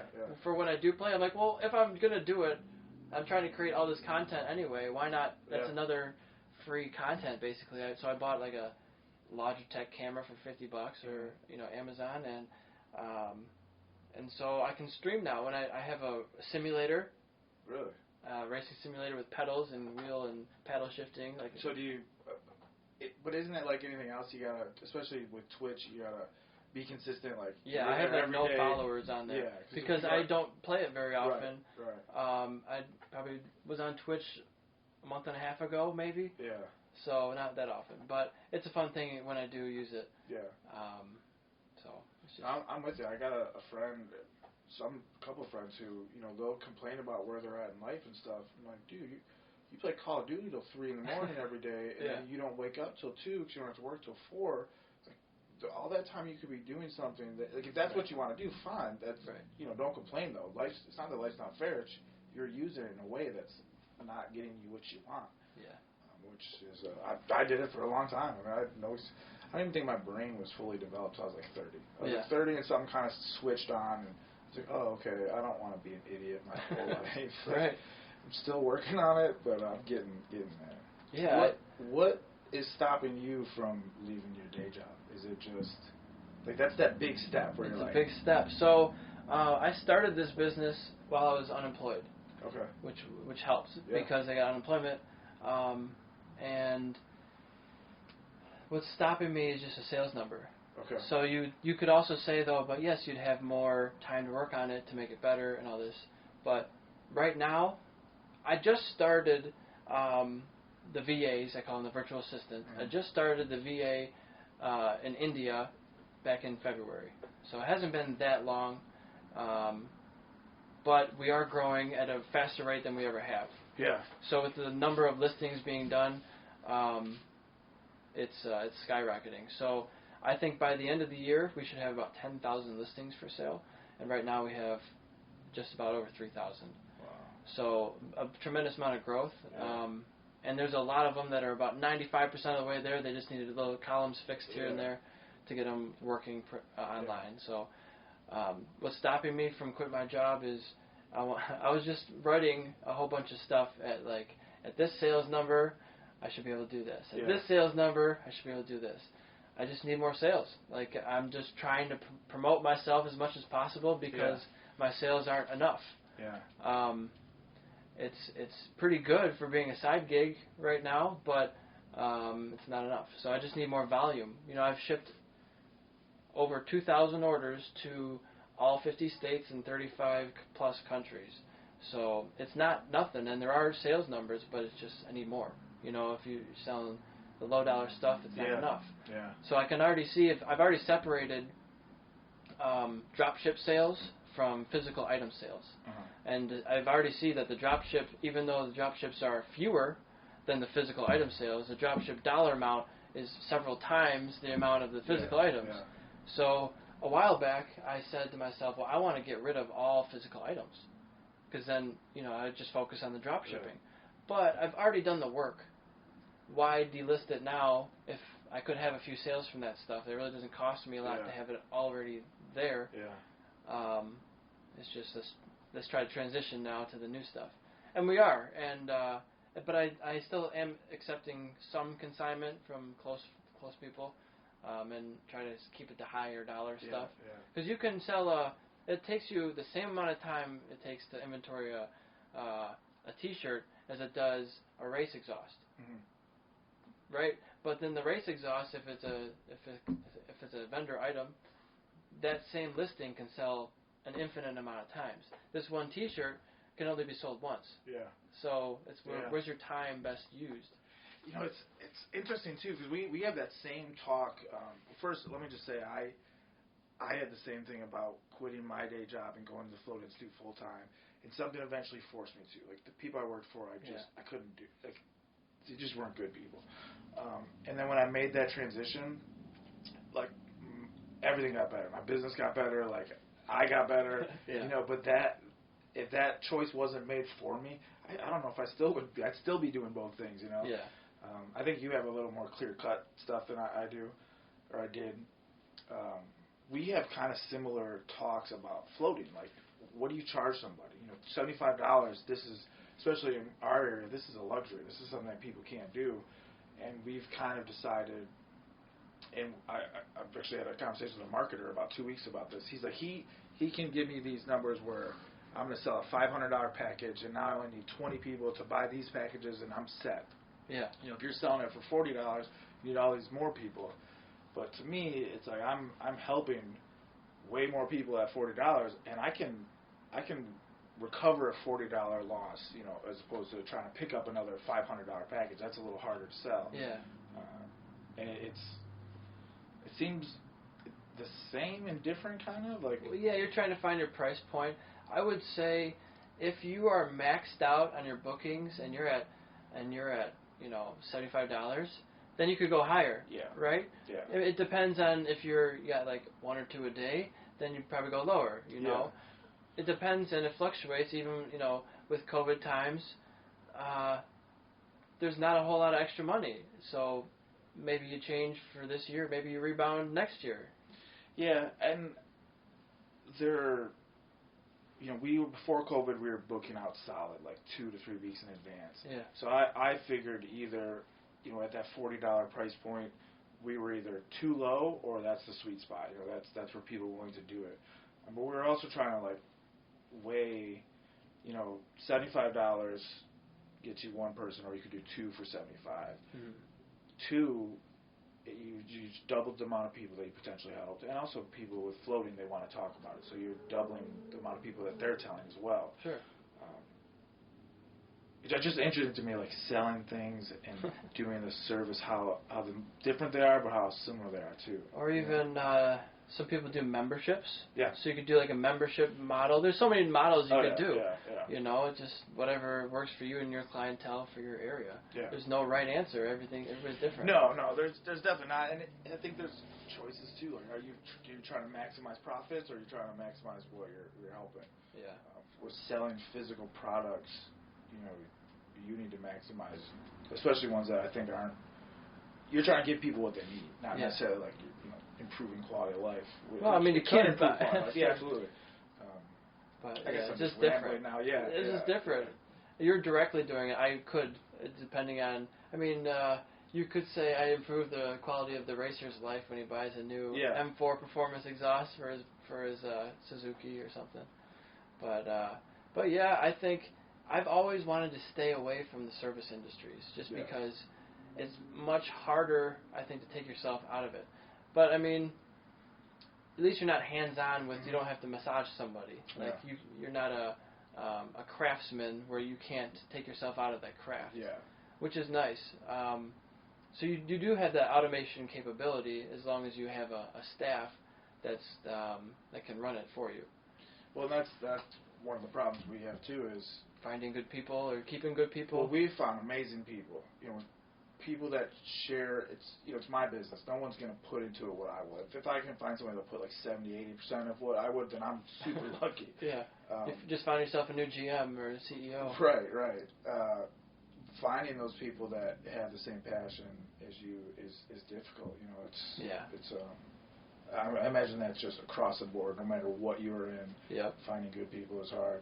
I think it definitely depends also on your presentation, your storefront, because trying to find a part-time employee for this place is a little difficult because they're like, you're out of your house. What is this? What do you do? Mm-hmm. You're racing? You're selling stuff? You know, some people are really interested in it. They're riders or like, I want to do this. Like, please hire me. So, and they're not. They can't type at all. Yeah. You know, they don't have any skills. I can't hire you. I'm sorry. Yeah. Some people, it varies. I don't have any physical employee here right now. But like when I go on vacation, I need someone here to ship orders. Yeah. So how do you find somebody out of the blue who can run your operations on their own for 2 hours a day? Yeah. It's tough. There's not a whole lot of people who fit the bill. Especially if you only need them a couple weeks out of the year. Yeah, 2 weeks maybe. Yeah. So it's luckily I've found family and friends sometimes who help out, or roommate here and there. Yeah. So it definitely helps, but. Hopefully one day I envision I'll have zero physical inventory and I can do this from anywhere in the world, and eventually I won't be a bottleneck of information, so that right now already I've figured out how to automate POs, so purchase orders. So when a purchase order like today came through for Driven Racing, they bought bleed nipple covers for their bike in red, pack of 4, and so it automatically just emails them directly and CCs me on it. That's awesome. And then all they do is they charge my card for the difference. You know, I got the retail price and they charge the cost, and then they email me the invoice with a tracking number. Yeah. So I just take the tracking number, put it on eBay or Amazon, wherever, my website. We're done. That's sweet. And just go into my channels manager, hit shipped order, and then log it in my main log for the dollar amount. How cool did it feel the first time you made money, like where you really didn't do anything? It was awesome, man. I can't believe this can happen. This is great. I didn't touch anything. And so I've been in this phase for a long time and still am of I'm uploading. I'm waiting. I feel like I'm still starting my business. I've been doing this for years. Yeah. But I'm on SKU like 19,000 now, and we only have like 3,000 items online. So we've sold a lot of items that aren't recurring, that are physical items, but also there's a lot of stuff it's like the tip of the iceberg is online right now that we're just about to throw everything up in the next few months. I'm not saying that just for hype. It's for real. Like I'm working on like 5,000 or 6,000 different items right now for different vendors. Wow. That it's going to go online soon, and like the M4 just went online, started selling. Some of the Driven just went online and started selling. And some of it's like $30 items. Some of it's, it's all over the place. But for the most part, they're mostly over $50 a piece, which is kind of my threshold to make it worth your time. So, man, it's exciting. I want to expand into so many product lines. Yeah. What about voice? Are you looking into like voice? That seems like it's going to change the game too. What are you talking about? So I'm going to say, Alexa, order toilet paper. Oh yeah. I mean, I haven't even thought about how to get into that. Either have I. That's so far beyond. As far as voice, something I would like to do is maybe record audiobooks. Like how can I leverage my skills or talent or time in order to multiply it? Mm-hmm. So I don't know how the deals are for audiobooks, but it seems like you sell one and you make multiple copies. You making money in perpetuity, right? Yeah. Somehow. Yeah. That seems like a good plan. I think they have, they'll have actors read the book, or sometimes they'll have the authors themselves do it. Sometimes an original one does, but sometimes it's a voice actor. Yeah. So I'm like, well, I can talk. Yeah. Why can't I make money with my voice? Yeah. So my voice, I got that nasally Michigan voice. Nobody wants to hear that. Nasally. Yeah, that just, I don't know what it is. Well, I always have drainage, but if you can't even tell, I've been doing a good job. So, but. It's a problem. Yeah, but I just like the whole just find different ways to make money. When you say make money, it sounds dirty, but find a way to create a business. Yeah, so I don't ever want, and I'm not there yet. If I want to do something, I want to be at the point where I don't make not having enough money be the reason I don't. Right. If it's because of family or some other thing, I don't want money to be the reason. Yeah, it's money. What's the saying? It's you don't need shoes to run, but it really helps. Yeah. Yeah, absolutely. You don't need money, but it really helps. Well, and I mean, when you don't have it, and again, like the things we do at the Float Institute, you know, the things we want to be good at, like making money's fourth or fifth on the list. You know, there's a lot of things we're trying to do first really well, but I've been poor, man. I've been where like I don't know if I'm gonna be able to pay my rent this month. You know, we're like I gotta either eat or pay this bill, and it's a terrible feeling. Yeah. I don't want to have that feeling or have my kids have that feeling. Yeah, it sucks for sure. Sometimes it makes you realize who you are, right? If you're in those situations and you're like, well, what's going on? Sometimes, I mean, it's not who you are. You're not a broke person. It's just sometimes at times. Sometimes you lose your job because of a virus you had nothing to do with, or whatever the situation is, and it's tough out there. It's expensive just to live. Yeah. And I've been broke before and trying to start a business while you're unemployed. That's crazy. Without no major investment, it's tough. So it's just like I just saw that tires were the first things that I started selling, and I had sold every tire that I ever used. I was like, well, I got something here. Why don't I just put it on eBay? Because I was just using Craigslist and Facebook and Instagram before. Yeah. And they weren't on any marketplace like eBay. So I threw them on eBay, and like, they're selling there too. And now they're selling to Colorado and Florida and California and Australia and Hawaii, you know, all over the place. So Australia? All over the place. Like I sold a $10 book with $30 shipping to Australia before. Wow. It's like, it seems silly, but I sell such a random assortment of stuff. I might have a vintage book that just isn't available anywhere else, or the tariffs for him to buy it at his local store might be more money than it cost him to buy it from me. Yeah. So or he just really wanted it, and he's like, I don't care how much it is, let me have it. No, that's awesome. I love what you're doing. I just think it's so cool. I didn't even realize it. You know, when you first came in, I knew you had the Eric Swahn racing and stuff, and I had your card, and I'd never really gone on your website. And I started clicking around, and I was like, this dude has everything. Like, try to. I can buy shoes off him. Yeah, I got shoes. I got women's shoes, women's clothing. Yeah. Some of it was from resale shops or past girlfriends. You know, whatever. No, everything. I was like, I think I had that when I was a kid. Like, it's awesome. Old toys. Some of my dad's old cards, like trading cards, football cards. I started with 150 Red Wings cards. Yeah. Old cards from probably the 90s or 80s even. And I started with 150, and none of them sold. I was like, I'm not doing that. I just wanted to try a batch of local stuff because I thought they were cool anyways. Yeah. And I was like, I'm stopping there. These cards aren't where it's at. Although, one of the biggest sellers on eBay, of all of eBay, is a card seller. He sells like all kinds of baseball cards, hockey cards, but they just have millions of cards on there, so they're the place to go. Yeah. You know, so I mean. Do they have a storefront too? I'm sure they do. Yeah. I have so my father passed away. He passed away the day before we opened the Float Institute. Yeah. Which was insane. I'm sorry. Yeah. I mean, we knew it was coming, and we decided to open still because we knew he'd want us to.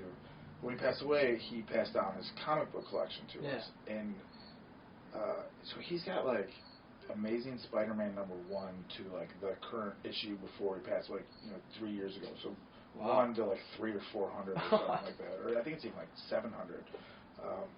All the like Fantastic Four #1 to the current issue, like these things that are huge, and I just don't know what to do with them. Yeah, a collection like that, man. I wouldn't even know. I tried for the cards to get them somehow appraised so I could sell them. I actually had a whole bunch of football cards that were all signed. Every one of them was signed football cards. I just found them. And actually, this garage when I moved in. Oh, really? They were in the garage. Oh, wow. And I tried to like get them appraised. How much are they? And they said you'd have to send out each individual one to get like somehow vetted or certified, whatever they call it, authenticated that this is a real card, real signature, all that stuff. Yeah. I didn't have any proof there. I just found these. I don't have pictures of the signatures, but so they said they were basically worthless. I was like, are you kidding me? What if these really are? I mean, why would somebody just fake sign every single card in a different signature? It's all different people too. Yeah, it was like a whole album full of signed cards. And so I ended up selling it on Craigslist for like $50 or something. And that was as much as I could get out of it. Really? This thing though, like it's. But something like that that has historical value almost, and such a large collection. This was just random cards. Yeah. And cards aren't worth anything today. Comics are still worth something, and some cards are, I think, still, but they have to be like the first, rarest edition for, you know. Yeah. And I'm not sure about the comic marketplace. Well, I don't know how the marketplace. I got a book to see what they were worth, and like the Amazing Spider-Man #1's like a $30,000 comic book. Yeah. I got this in a safe somewhere, safe, but it has like with these Marvel movies becoming really popular. Yeah. He has like the first appearance of every single like Black Panther, all these guys, the Punisher, every Daredevil, like every first appearance that he has. It's like I also grew up reading these things when I was a kid. Like that's how I learned how to read almost. At the same time, I don't even know how much this thing's worth. Yeah, my dad said he found a set of cards in the basement that might be worth some money. He told I don't know what that means.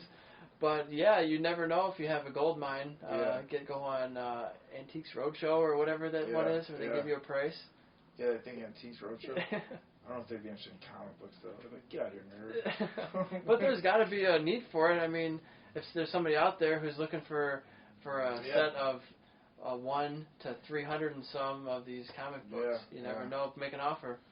Yeah, and that's find the right buyer. That's the thing about selling stuff too, right? It doesn't matter what people say it's worth; it's who will pay for it. Yeah.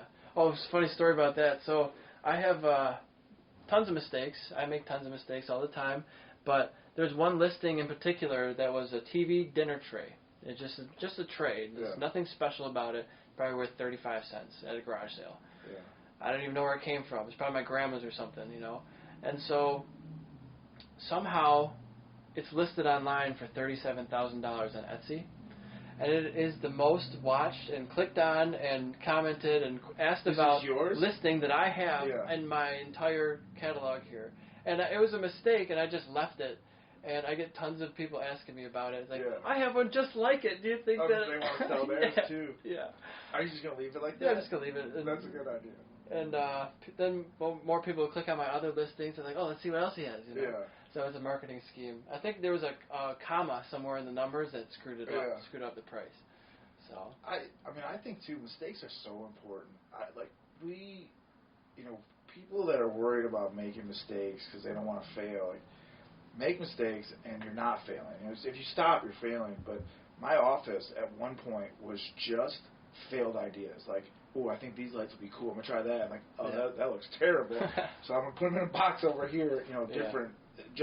Literally boxes and boxes of things that were just failed ideas. I mean, it was a room of failure. Yeah. But it got me to where what I think is pretty cool and a pretty neat place. But if I didn't have that room of failure, I'd never have what I have now. So you're doing all of the construction, the building, the designing yourself, or do you have like a company or an architect that does all that for you? So at this point, it's small stuff we're doing, like lighting, changing all that stuff. But from the design of the logo, I had a hand in that, to even the design of the building. I designed it, then gave it to an architect, and they put it. So for better or worse, pretty much everything there is comes from me. Yeah. Some things, not quite as good as what I'd like. Sure. But yeah.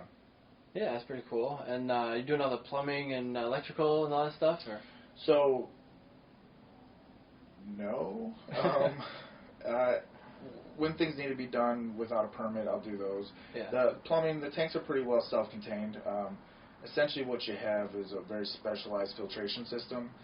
It's kind of a mix of what they use to purify drinking water and also like a pool, almost. So they're... It's all self-contained? Yeah. So I can work on those pretty easily, or I can now. At first it was pretty difficult, but now they're pretty easy to maintain and take care of some breaks. Yeah, and so talk about the filtration a little bit. They do, how often do you guys change that out, and and there's like a 1 micron filter in there, I hear. Yep. So the water itself, it's basically new water every 3 months between adding salt and adding water and losing salt. I think like somebody figured out maybe 1.1 pounds of salt get taken out of the tank every time somebody gets out. Okay. And then you lose water through evaporation that you have to add. Yeah, I'm sure some comes off in their skin. Yeah. Gets in their ears. Exactly. It'll stay in there too. Yeah. If you do get salt in your ears, though, the water, hydrogen peroxide works really good. Okay. That's drop the secret. Hydrogen peroxide and then some water in there and just kind of leave it. You're fizzing out. It's the stuff that bubbles, yeah. Yep. For wounds. Yeah, exactly. So the filtration system, like I said, it's very specialized. We have a 1 micron filter. The water's filtered through completely 3 to 5 times between each person floating. And then to give you a comparison, a human hair is like 40 to 50 microns. So it's very small. Yeah. Very small. And then as the water is being filtered, we have an ozone generator attached to it. So it's super oxygenating the water. It's just killing anything that could be in there. Okay. And then the filter's picking that up. I'm looking to add in UV to it as well. But then the salt content itself. So by volume, it's slightly saltier than the Dead Sea, which is basically the deadliest, or the saltiest body of water on Earth. But things can live in there. But most of the time, they've taken things where they just pour, bacteria and stuff in there and just kills it instantly. But our waters are, being clean is our biggest thing. I tell people I would drink our water if the Epsom salts wouldn't make me shit myself. Yeah. Maybe after you boiled it or something, right? Well, even the Epsoms, you got to get the salt. How do you get the salt out? You got to desalinate. Yeah. Then I would drink it. So, desalination, that's the next big thing. That's the next big thing, right? Yeah. Try to jump ship onto that topic, right? Yeah. You're going to move out to California for that. Yeah, well, I mean, there's an ocean on this side, too, right? Yeah, but I like the weather out on the other side better. Yeah. Although falling into it doesn't sound appealing to me if there's an earthquake. Right. Yeah. I'd like to move out of state. Yeah. Be nice, but it'll be a little while before that happens. Yeah, but you have the perfect setup for it. I could go anywhere. It's just a matter of when the sales come. I think it'll be anywhere from 1 to 11 years before I get back on the racetrack. So, if nothing else changes. Yeah. Is racing a thing where, like, I don't play basketball anymore. I don't fight anymore because my body just won't handle it. Is racing kind of one of those things where it's in your mind, or do you lose a step as you get older too? It's something that you have to have great cardio for and be strong, core and legs mostly. But it's not something you need to bulk up for. Yeah. So there are women who can compete at a pretty high level, and I think it's more even in that way, where it's not as physical, but it's still exhausting. It's hard. It's different. Yeah. It's not like you're weightlifting, but you're wrestling a 400-pound machine around a racetrack at the limits of physics. So do people kind of age out almost? It's very much a mental thing. Most people stop around 40s, I'd say. Okay. But there are people who race into their mid-60s or 70s. It's very possible. And I've raced a 60-year-old who almost kicked my butt. Really? So he was pretty fast, and I was impressed by him. Yeah. But I have intentions of racing for a long time. We'll see what the money will allow. So I'm going to try to make as much money as possible. But like for me, to do it the right way, you're talking, $50,000 to $100,000 at least a season, just to compete. That's crazy. Just to compete. Yeah. So, I mean, when I race amateur, it's much less obviously than that. You're traveling only in the region, maybe down south to like Georgia, Alabama, that kind of thing. And that's maybe the farthest you go. But it's still, you're spending $10,000-$20,000 or more on just the events if you're doing a full season. Man. So it's an incredibly expensive hobby.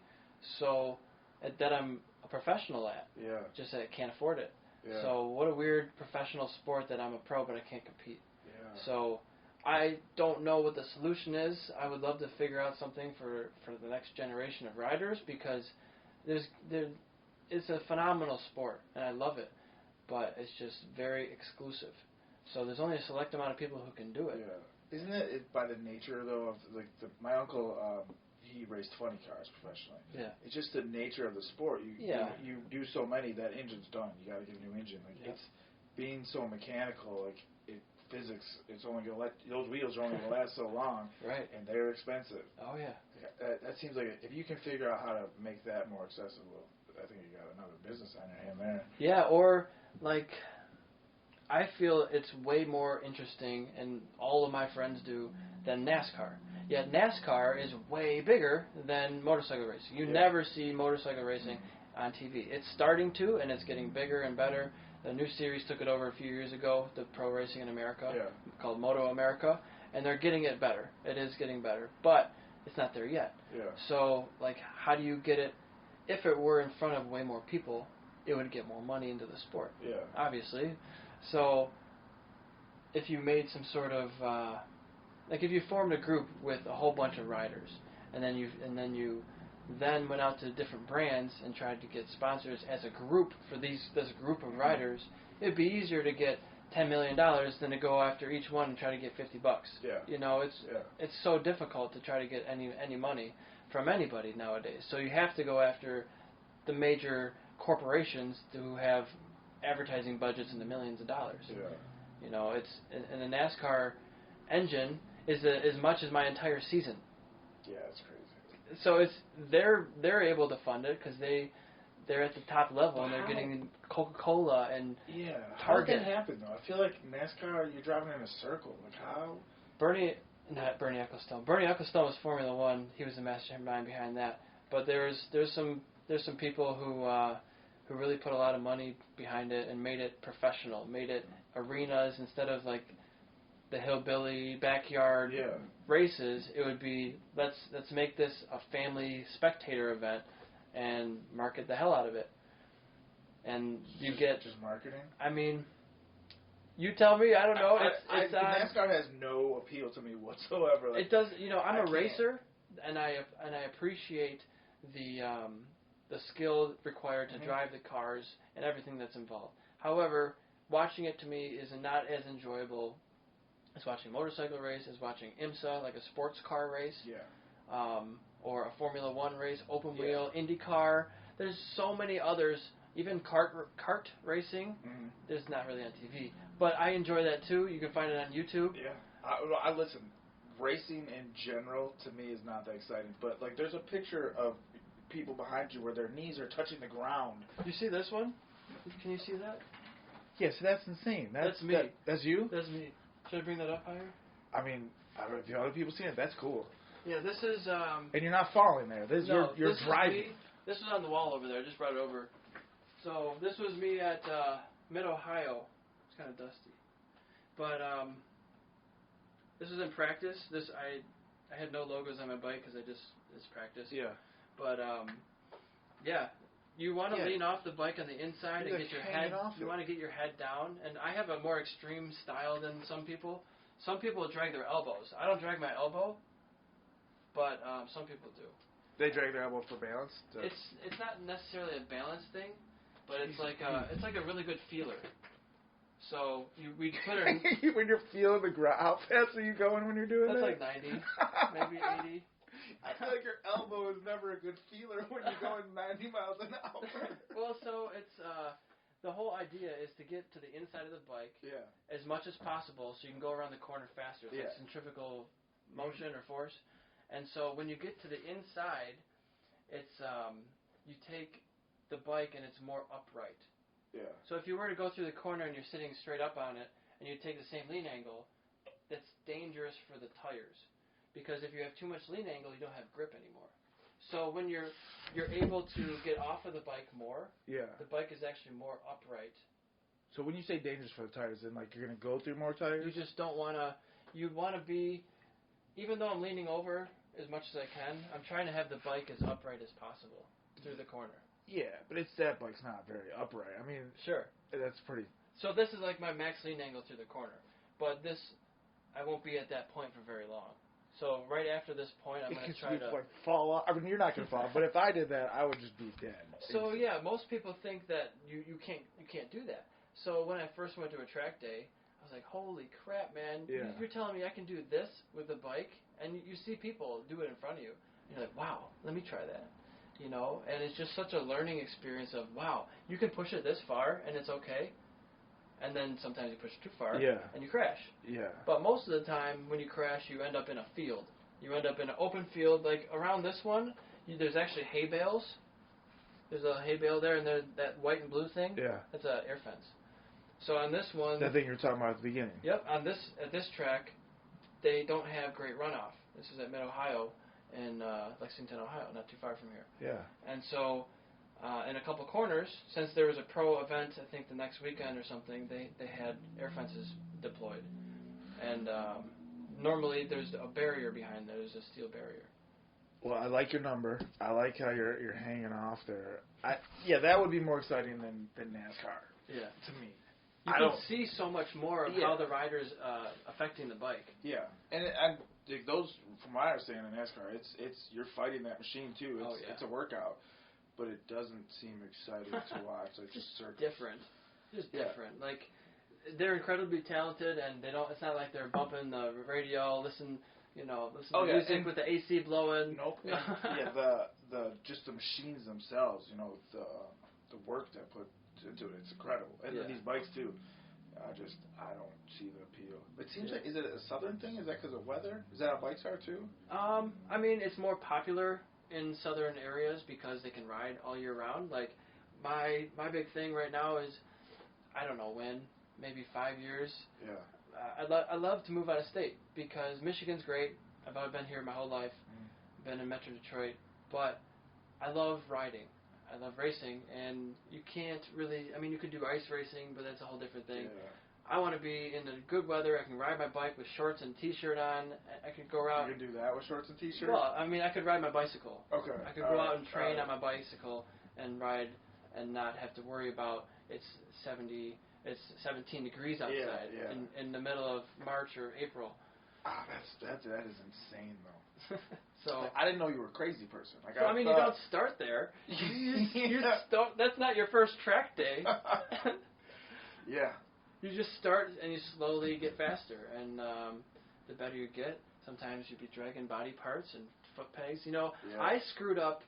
I was so mad at myself. I screwed up a brand new pair of boots, actually a couple pairs of boots, because I would always drag my feet. I'd drag my toes on the ground and wear a hole in the boot really quick. So I ended up getting, they call them magnesium toe sliders, so that it's like a metal. It's spark, right?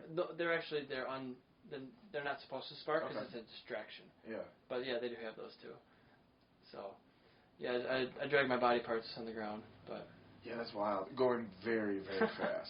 It's just a feeler. You gotta feel the ground.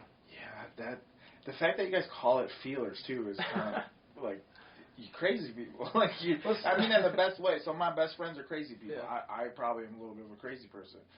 But like, I'm gonna drag my body part on the ground as a feeler going 90 miles an hour. So yeah, let's I'll show you. This is a knee puck. This is what goes on your knee on the side here. Yeah. On the knees, this is what you drag on the ground. So Does it's that like start off all the same height? Yeah, those are rain pucks, so those are actually a little higher. But this is one that's been fully used. There's nothing left to it. Jeez. So where are you when you decide like, yeah, I need to get another one right now? Usually like that one, that's ridiculous. This is not. I can go one more. That's ridiculous. Most people would not wait until that long. Dude. Most people change them like at that level, at the other level. This is where they change. Maybe a little less than that. Maybe more even. But you're crazy, man. Well, thank you. I think you're gonna be successful. Yeah. So imagine we use it as a feeler because you don't know what percentage of lean angle you are by just sitting on it. Your brain doesn't know I'm at 37% or whatever. So when you put your knee down, it's a much better gauge of where you are and how much more you could lean the bike. Oh wow.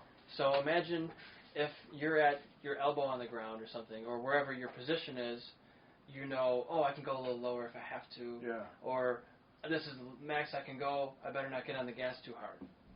That makes sense. So it's just a gauge, and I assume for when your elbow's down, you can't go much lower than that. So when you're at that lean angle, you have to be super careful with applying the throttle back on. So if you don't use a feeler, are you just like, I'm crazy, man. I don't know anybody who doesn't use a feeler. So the goal is to not drag your knee on the ground. The goal is because that causes friction and slow you down, right? A little bit, yeah. The goal is to go through the corner as fast as possible. So a lot of times you'll maybe touch it a little bit and then just pick your knee up. Yeah. And those are really high. The one on the left there is the highest. Those are rain pucks. So in the rain, you don't want to lean it as much, so you got a little bit extra there. And so I ended up using the rain pucks more because it forced me to bring my knees up sooner.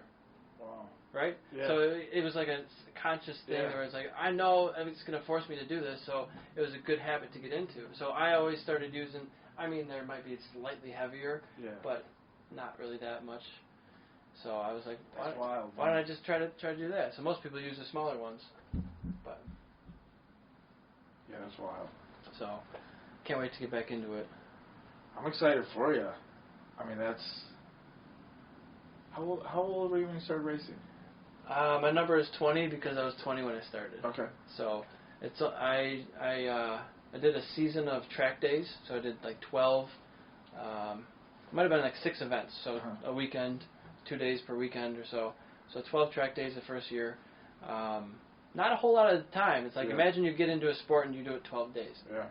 Not a lot. Would be good, yeah. Not a lot. But after that time, I had advanced from novice to intermediate to advanced in track days, and I was already passing people who were racing.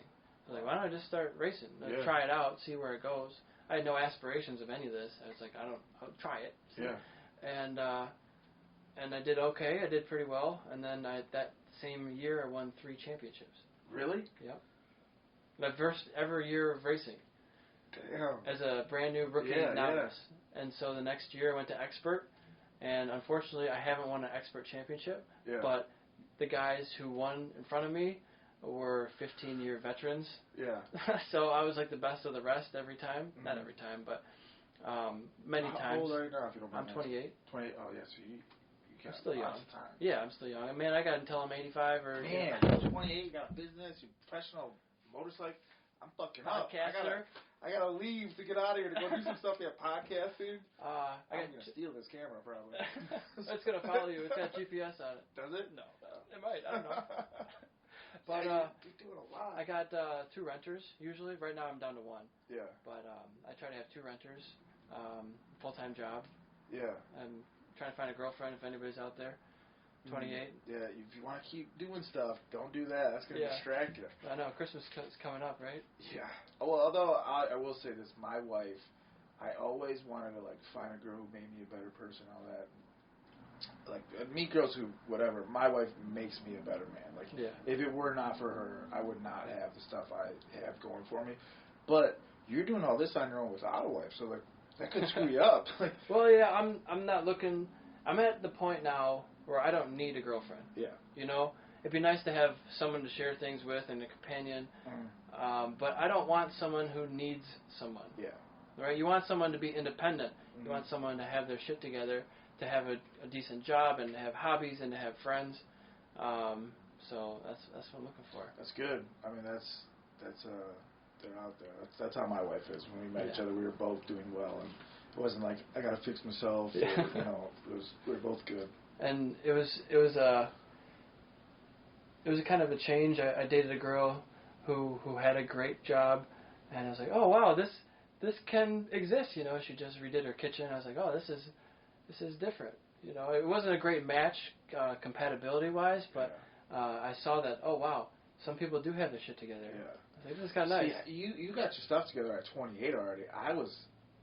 When I was your age, I was a drug addict. I was a flat out loser. Yeah. Now, with my wife, I feel like she is so much better than me and my children. I don't deserve any of it. So I have to just bust my butt to make up for one lost time and to make sure I'm good enough for these people in my life. Yeah. So there's probably a slightly different motivation. You already got all this stuff going on. I really feel like I got to go work right now. Well, honestly, I don't. If you think I got it going on, thank you so much. But I don't feel that way. I feel like every day, man, how do I sell more stuff? Yeah. How do I get more? How do I get out there? Why do I have 4 views on this video that I spent 2 hours recording? All that stuff. Yeah. I'm glad you feel that way. That's good. But I'm not satisfied. I'm not satisfied. Yeah. I'm very restless, I guess. Not anxious. Like I'm a calm person, I feel like, but I want so much more, and I feel like I'm capable of so much more. And it's just you have to be patient, and you got to keep the discipline, because you just got to keep going, because you never know when you're going to find that item that's your gold mine. Yeah. You find that location that works for you, whatever it is. Well, and I think it's okay to, and this might be an oxymoron, like you can be content but not satisfied. Like I'm content with my life. Like if it were to end now, I'm happy. Yeah. But I'm still pushing for more. You know, I still want my family to have things that I want people to experience this. But you're gonna grow. On my first business I tried starting, I tried privatizing a special needs program. I've been a volunteer for the special ed program for a long time, and it seemed like they were always cutting. And then an election year would come, and they would try to, parade them out. And this community of people were just incredible. Like, these are my friends. And then I found out it needs to be subsidized by the government. You cannot make a business out of this. Yeah. But I failed at that. I didn't fail, but I just tried do something it. and it didn't work. Or you hit a roadblock. Yeah, and I just kept trying stuff till we found floating. Yeah. You're at 28 if you already got all this stuff going on. I really feel like, I know we talked about it before we started, I feel like I got to go back to work and do some stuff. Like, it gets me motivated. Well, that's good to hear, man. The term motivational speaker gets thrown out, or influencer, all those things. Yeah. But I do have some sort of aspect of me that influences people, I think, in a positive way. Yeah. I hope not in a negative way, but that makes people want to do more. Like I said, I don't feel like I've fulfilled my potential, so I'm trying everything I possibly can to get there. And you're right. You know? You have it. Yeah, and so, like, just to be able to fund professional racing, that's going to be like, you need $1 million a year in gross sales to be able to generate how much in net profit in your pocket, at the end of the day. So, it's a lot of money. So, you're talking like $84,000 to $100,000 a month in sales. Like, that's possible, sure, but not this month, not next month probably, unless something drastically changes. So yeah, it's you're just growing and trying to be patient and trying to learn along the way. What I first started with isn't what I'm doing now, and what I'm doing in 5 years isn't what I'm going to be doing exactly today. Yeah. And I'm so willing, and you just have to change. You just have to be like water and just like, okay, well, you hit a roadblock, so I'm not stopping business. Mm-hmm. I'm just trying a different way, or I'm trying a new method, or I'm trying a new marketing strategy. Yeah. Well, and what your customers too.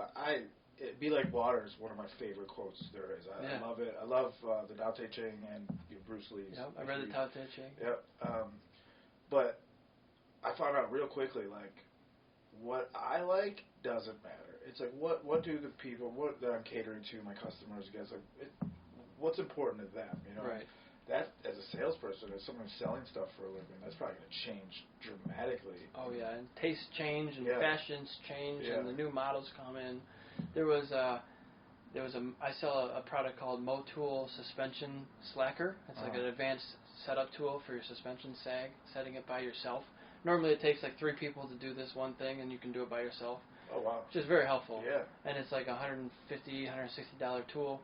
It fits it right in your toolbox, and Eve has a cool carrying case. But I was selling the crap out of the version 2s. I found a good listing somehow. It worked. People were clicking on it and buying from that one, and I had like 15 sales of that one product in a month, I think, or 10 to 15. Like, I sold thousands of dollars of this stuff. Yeah. And version 3 came out, and I sold 5 of them maybe in months, because the new version came out and that listing didn't get high enough up in the search rankings fast enough, or whatever the algorithm is, and so people were clicking on other people's listings. See, I know it sounds like, that sucks, but you having to go through those growing pains. It's part of it. It's just how you learn, and so there's things you learn from. I learned if you are uploading 1,000 items, don't do 1,000 at once. Yeah. Do 1,000, with a 5-minute interval for each one, because then eBay sees, oh wow, look at this guy. Yeah. He's uploading every 5 minutes. Yeah. And then somehow you get tons of more views. And feeds into like their algorithm. Yeah, I don't know exactly how it works or if that's how, but it seems like, man, when I did it this way, it worked a little bit better than when I did it all at once. I know you don't want to hear it, but you're probably really lucky to be doing this. Like you're going through some growing pains that I didn't have to go through, and I hope I don't have to go through. But like if you Google floating, yeah, I'm coming up. Yeah, I'm on page 1 just because there's not that many of us. So right. like a lot of things I didn't have to learn or haven't learned or have learned eventually, but didn't have to right away. That really could have sunk a normal business or someone else, sure. and maybe should have sunk me. But just because how small a niche it was, yeah, and it was in the right time. Like you are figuring all that stuff out. Like if it happened to me now, I'd be like, oh no, I got to call somebody and get some marketer. So it sucks, but you're probably pretty lucky. Yeah, it's going through these things is a good thing in the end. I just hope it doesn't go under. Eventually, you want it to succeed, and so you only fail when you run out of money. So try to build a moat. Yeah. Well, and if you're doing ways that you're not using money to do it, it's so hard when you're in it, when things are going bad or things are not where you want them to be, to remember like, this is actually making me better. Once I get through this, 10 years from now, I'm going to look back and be like, oh, I'm glad I went through that. Yeah. While you're going through it, you're still like, this sucks. For sure. Well, that's always how it is. Mistake? You have the micro focus instead of the macro, I guess. Yeah. But I'm just so happy and grateful that I'm in a position to be able to work on my life goal. Yeah. Because, work on the things that are going to make the most impact in your life. And this, for me, this could be something that is a lifelong career that it could fund other, if you're selling tens of millions of dollars a year, hypothetically, you could fund future generations. I mean, it sounds ridiculous, but like you have goals like you that. have big goals. Yeah. I have big goals, and it's like I want to build a legacy. Like look at Andrew Carnegie. Mm-hmm. Like people remember him forever. Yeah. Until humans stop to exist, because he's got how many libraries did he fund? Yeah. Or he might have been a brutal businessman or monopoly back then. I don't know. But he spent the whole last half of his life giving away all his money. Yeah. So you make billions of dollars. I don't want to just sit on all that money and do nothing with it. You want to help people. So. Yeah, I'm with you. I think it's important too to have. Some of these goals I have, that I'm not telling people about, I might not ever get to, but I might. I might get there, and if I don't have that goal, I'll never get there. Right. So it's good to have these big goals that maybe you don't tell everybody, you don't share, but they're there. Like I would do this if I had this money, and I wouldn't do it if I won the lotto. Like people talk about, like if I won the lotto, I'd do this. I'm not going to play the lotto, right? Yeah. I'm going to go work hard and try to make something. Yeah. For myself and my family, and to change our lives and change other people's lives. I think too, if you're able to change other people's lives in that process, making other people's lives better, I think philosophers have been talking for thousands of years about what makes life worth living, what's good, and that seems like a pretty good way to live life. I think. Yeah, I just started an audiobook, Viktor Frankl's Man's Search for Meaning. Yeah. Have you read that one? Mm-hmm. I've just started it, so I'm just in the camps still. But just all the stuff that they went through, and it's amazing. And I can't talk too much about it because I just started it. But I read it a while ago too. But that was before I dropped out of college. The third time I was a philosophy major. Okay. And it's like man's search for meaning is it's all we've really been doing forever. Yeah. And if you can find your own meaning, it's a good way to live. Absolutely. Sounds like you got it too, or you're getting there if you're not already there. Yeah, I'm definitely trying to. So jealous is what I'm saying. I appreciate that, man. Let's cap it. Okay. Would you believe that's at 2 hours already? Wow. And so tell me the future, what's going on with you, the next steps, the next couple of weeks, anything planned? Just we're continue with the floats, get this 4th tank up and running, get this sauna that we have, full spectrum infrared sauna, has Netflix in it if you want to watch it, Awesome. up and running, and really that the sale that we have, I think we're really going to change our prices to that lower price point and really try to get this to help as many people as possible. Yeah. It's important to us. Very good. And everybody, again, you can use that discount code EricS35 to get $40 off a 60-minute float. And you don't get paid for any of this. This is not No, this is just for fun because I know you and I like your business. Yeah. This is not for profit at the moment. Yeah. Well, and I'll help you sell anything you want, man. I love what you're doing. Yeah, I appreciate it, man. It's awesome. I'm just trying to connect with cool people and get it out there and get better at speaking a little bit. So where can people find you online? So our website is yourfloats.com, YOURFLOATS. But Facebook is where we do a lot of our marketing. And we don't take ourselves real seriously. Our last little ad we're running right now is I'm training my 2-year-old son on how to be a float tank runner operator, and he's pretty cute. It can be pretty funny. So Facebook, just look up the Float Institute and then yourfloats.com. All right, man. Well, I appreciate you coming on here, and I wish you the best. Yeah, it's my pleasure, man. Thank you very much. Appreciate it. Absolutely.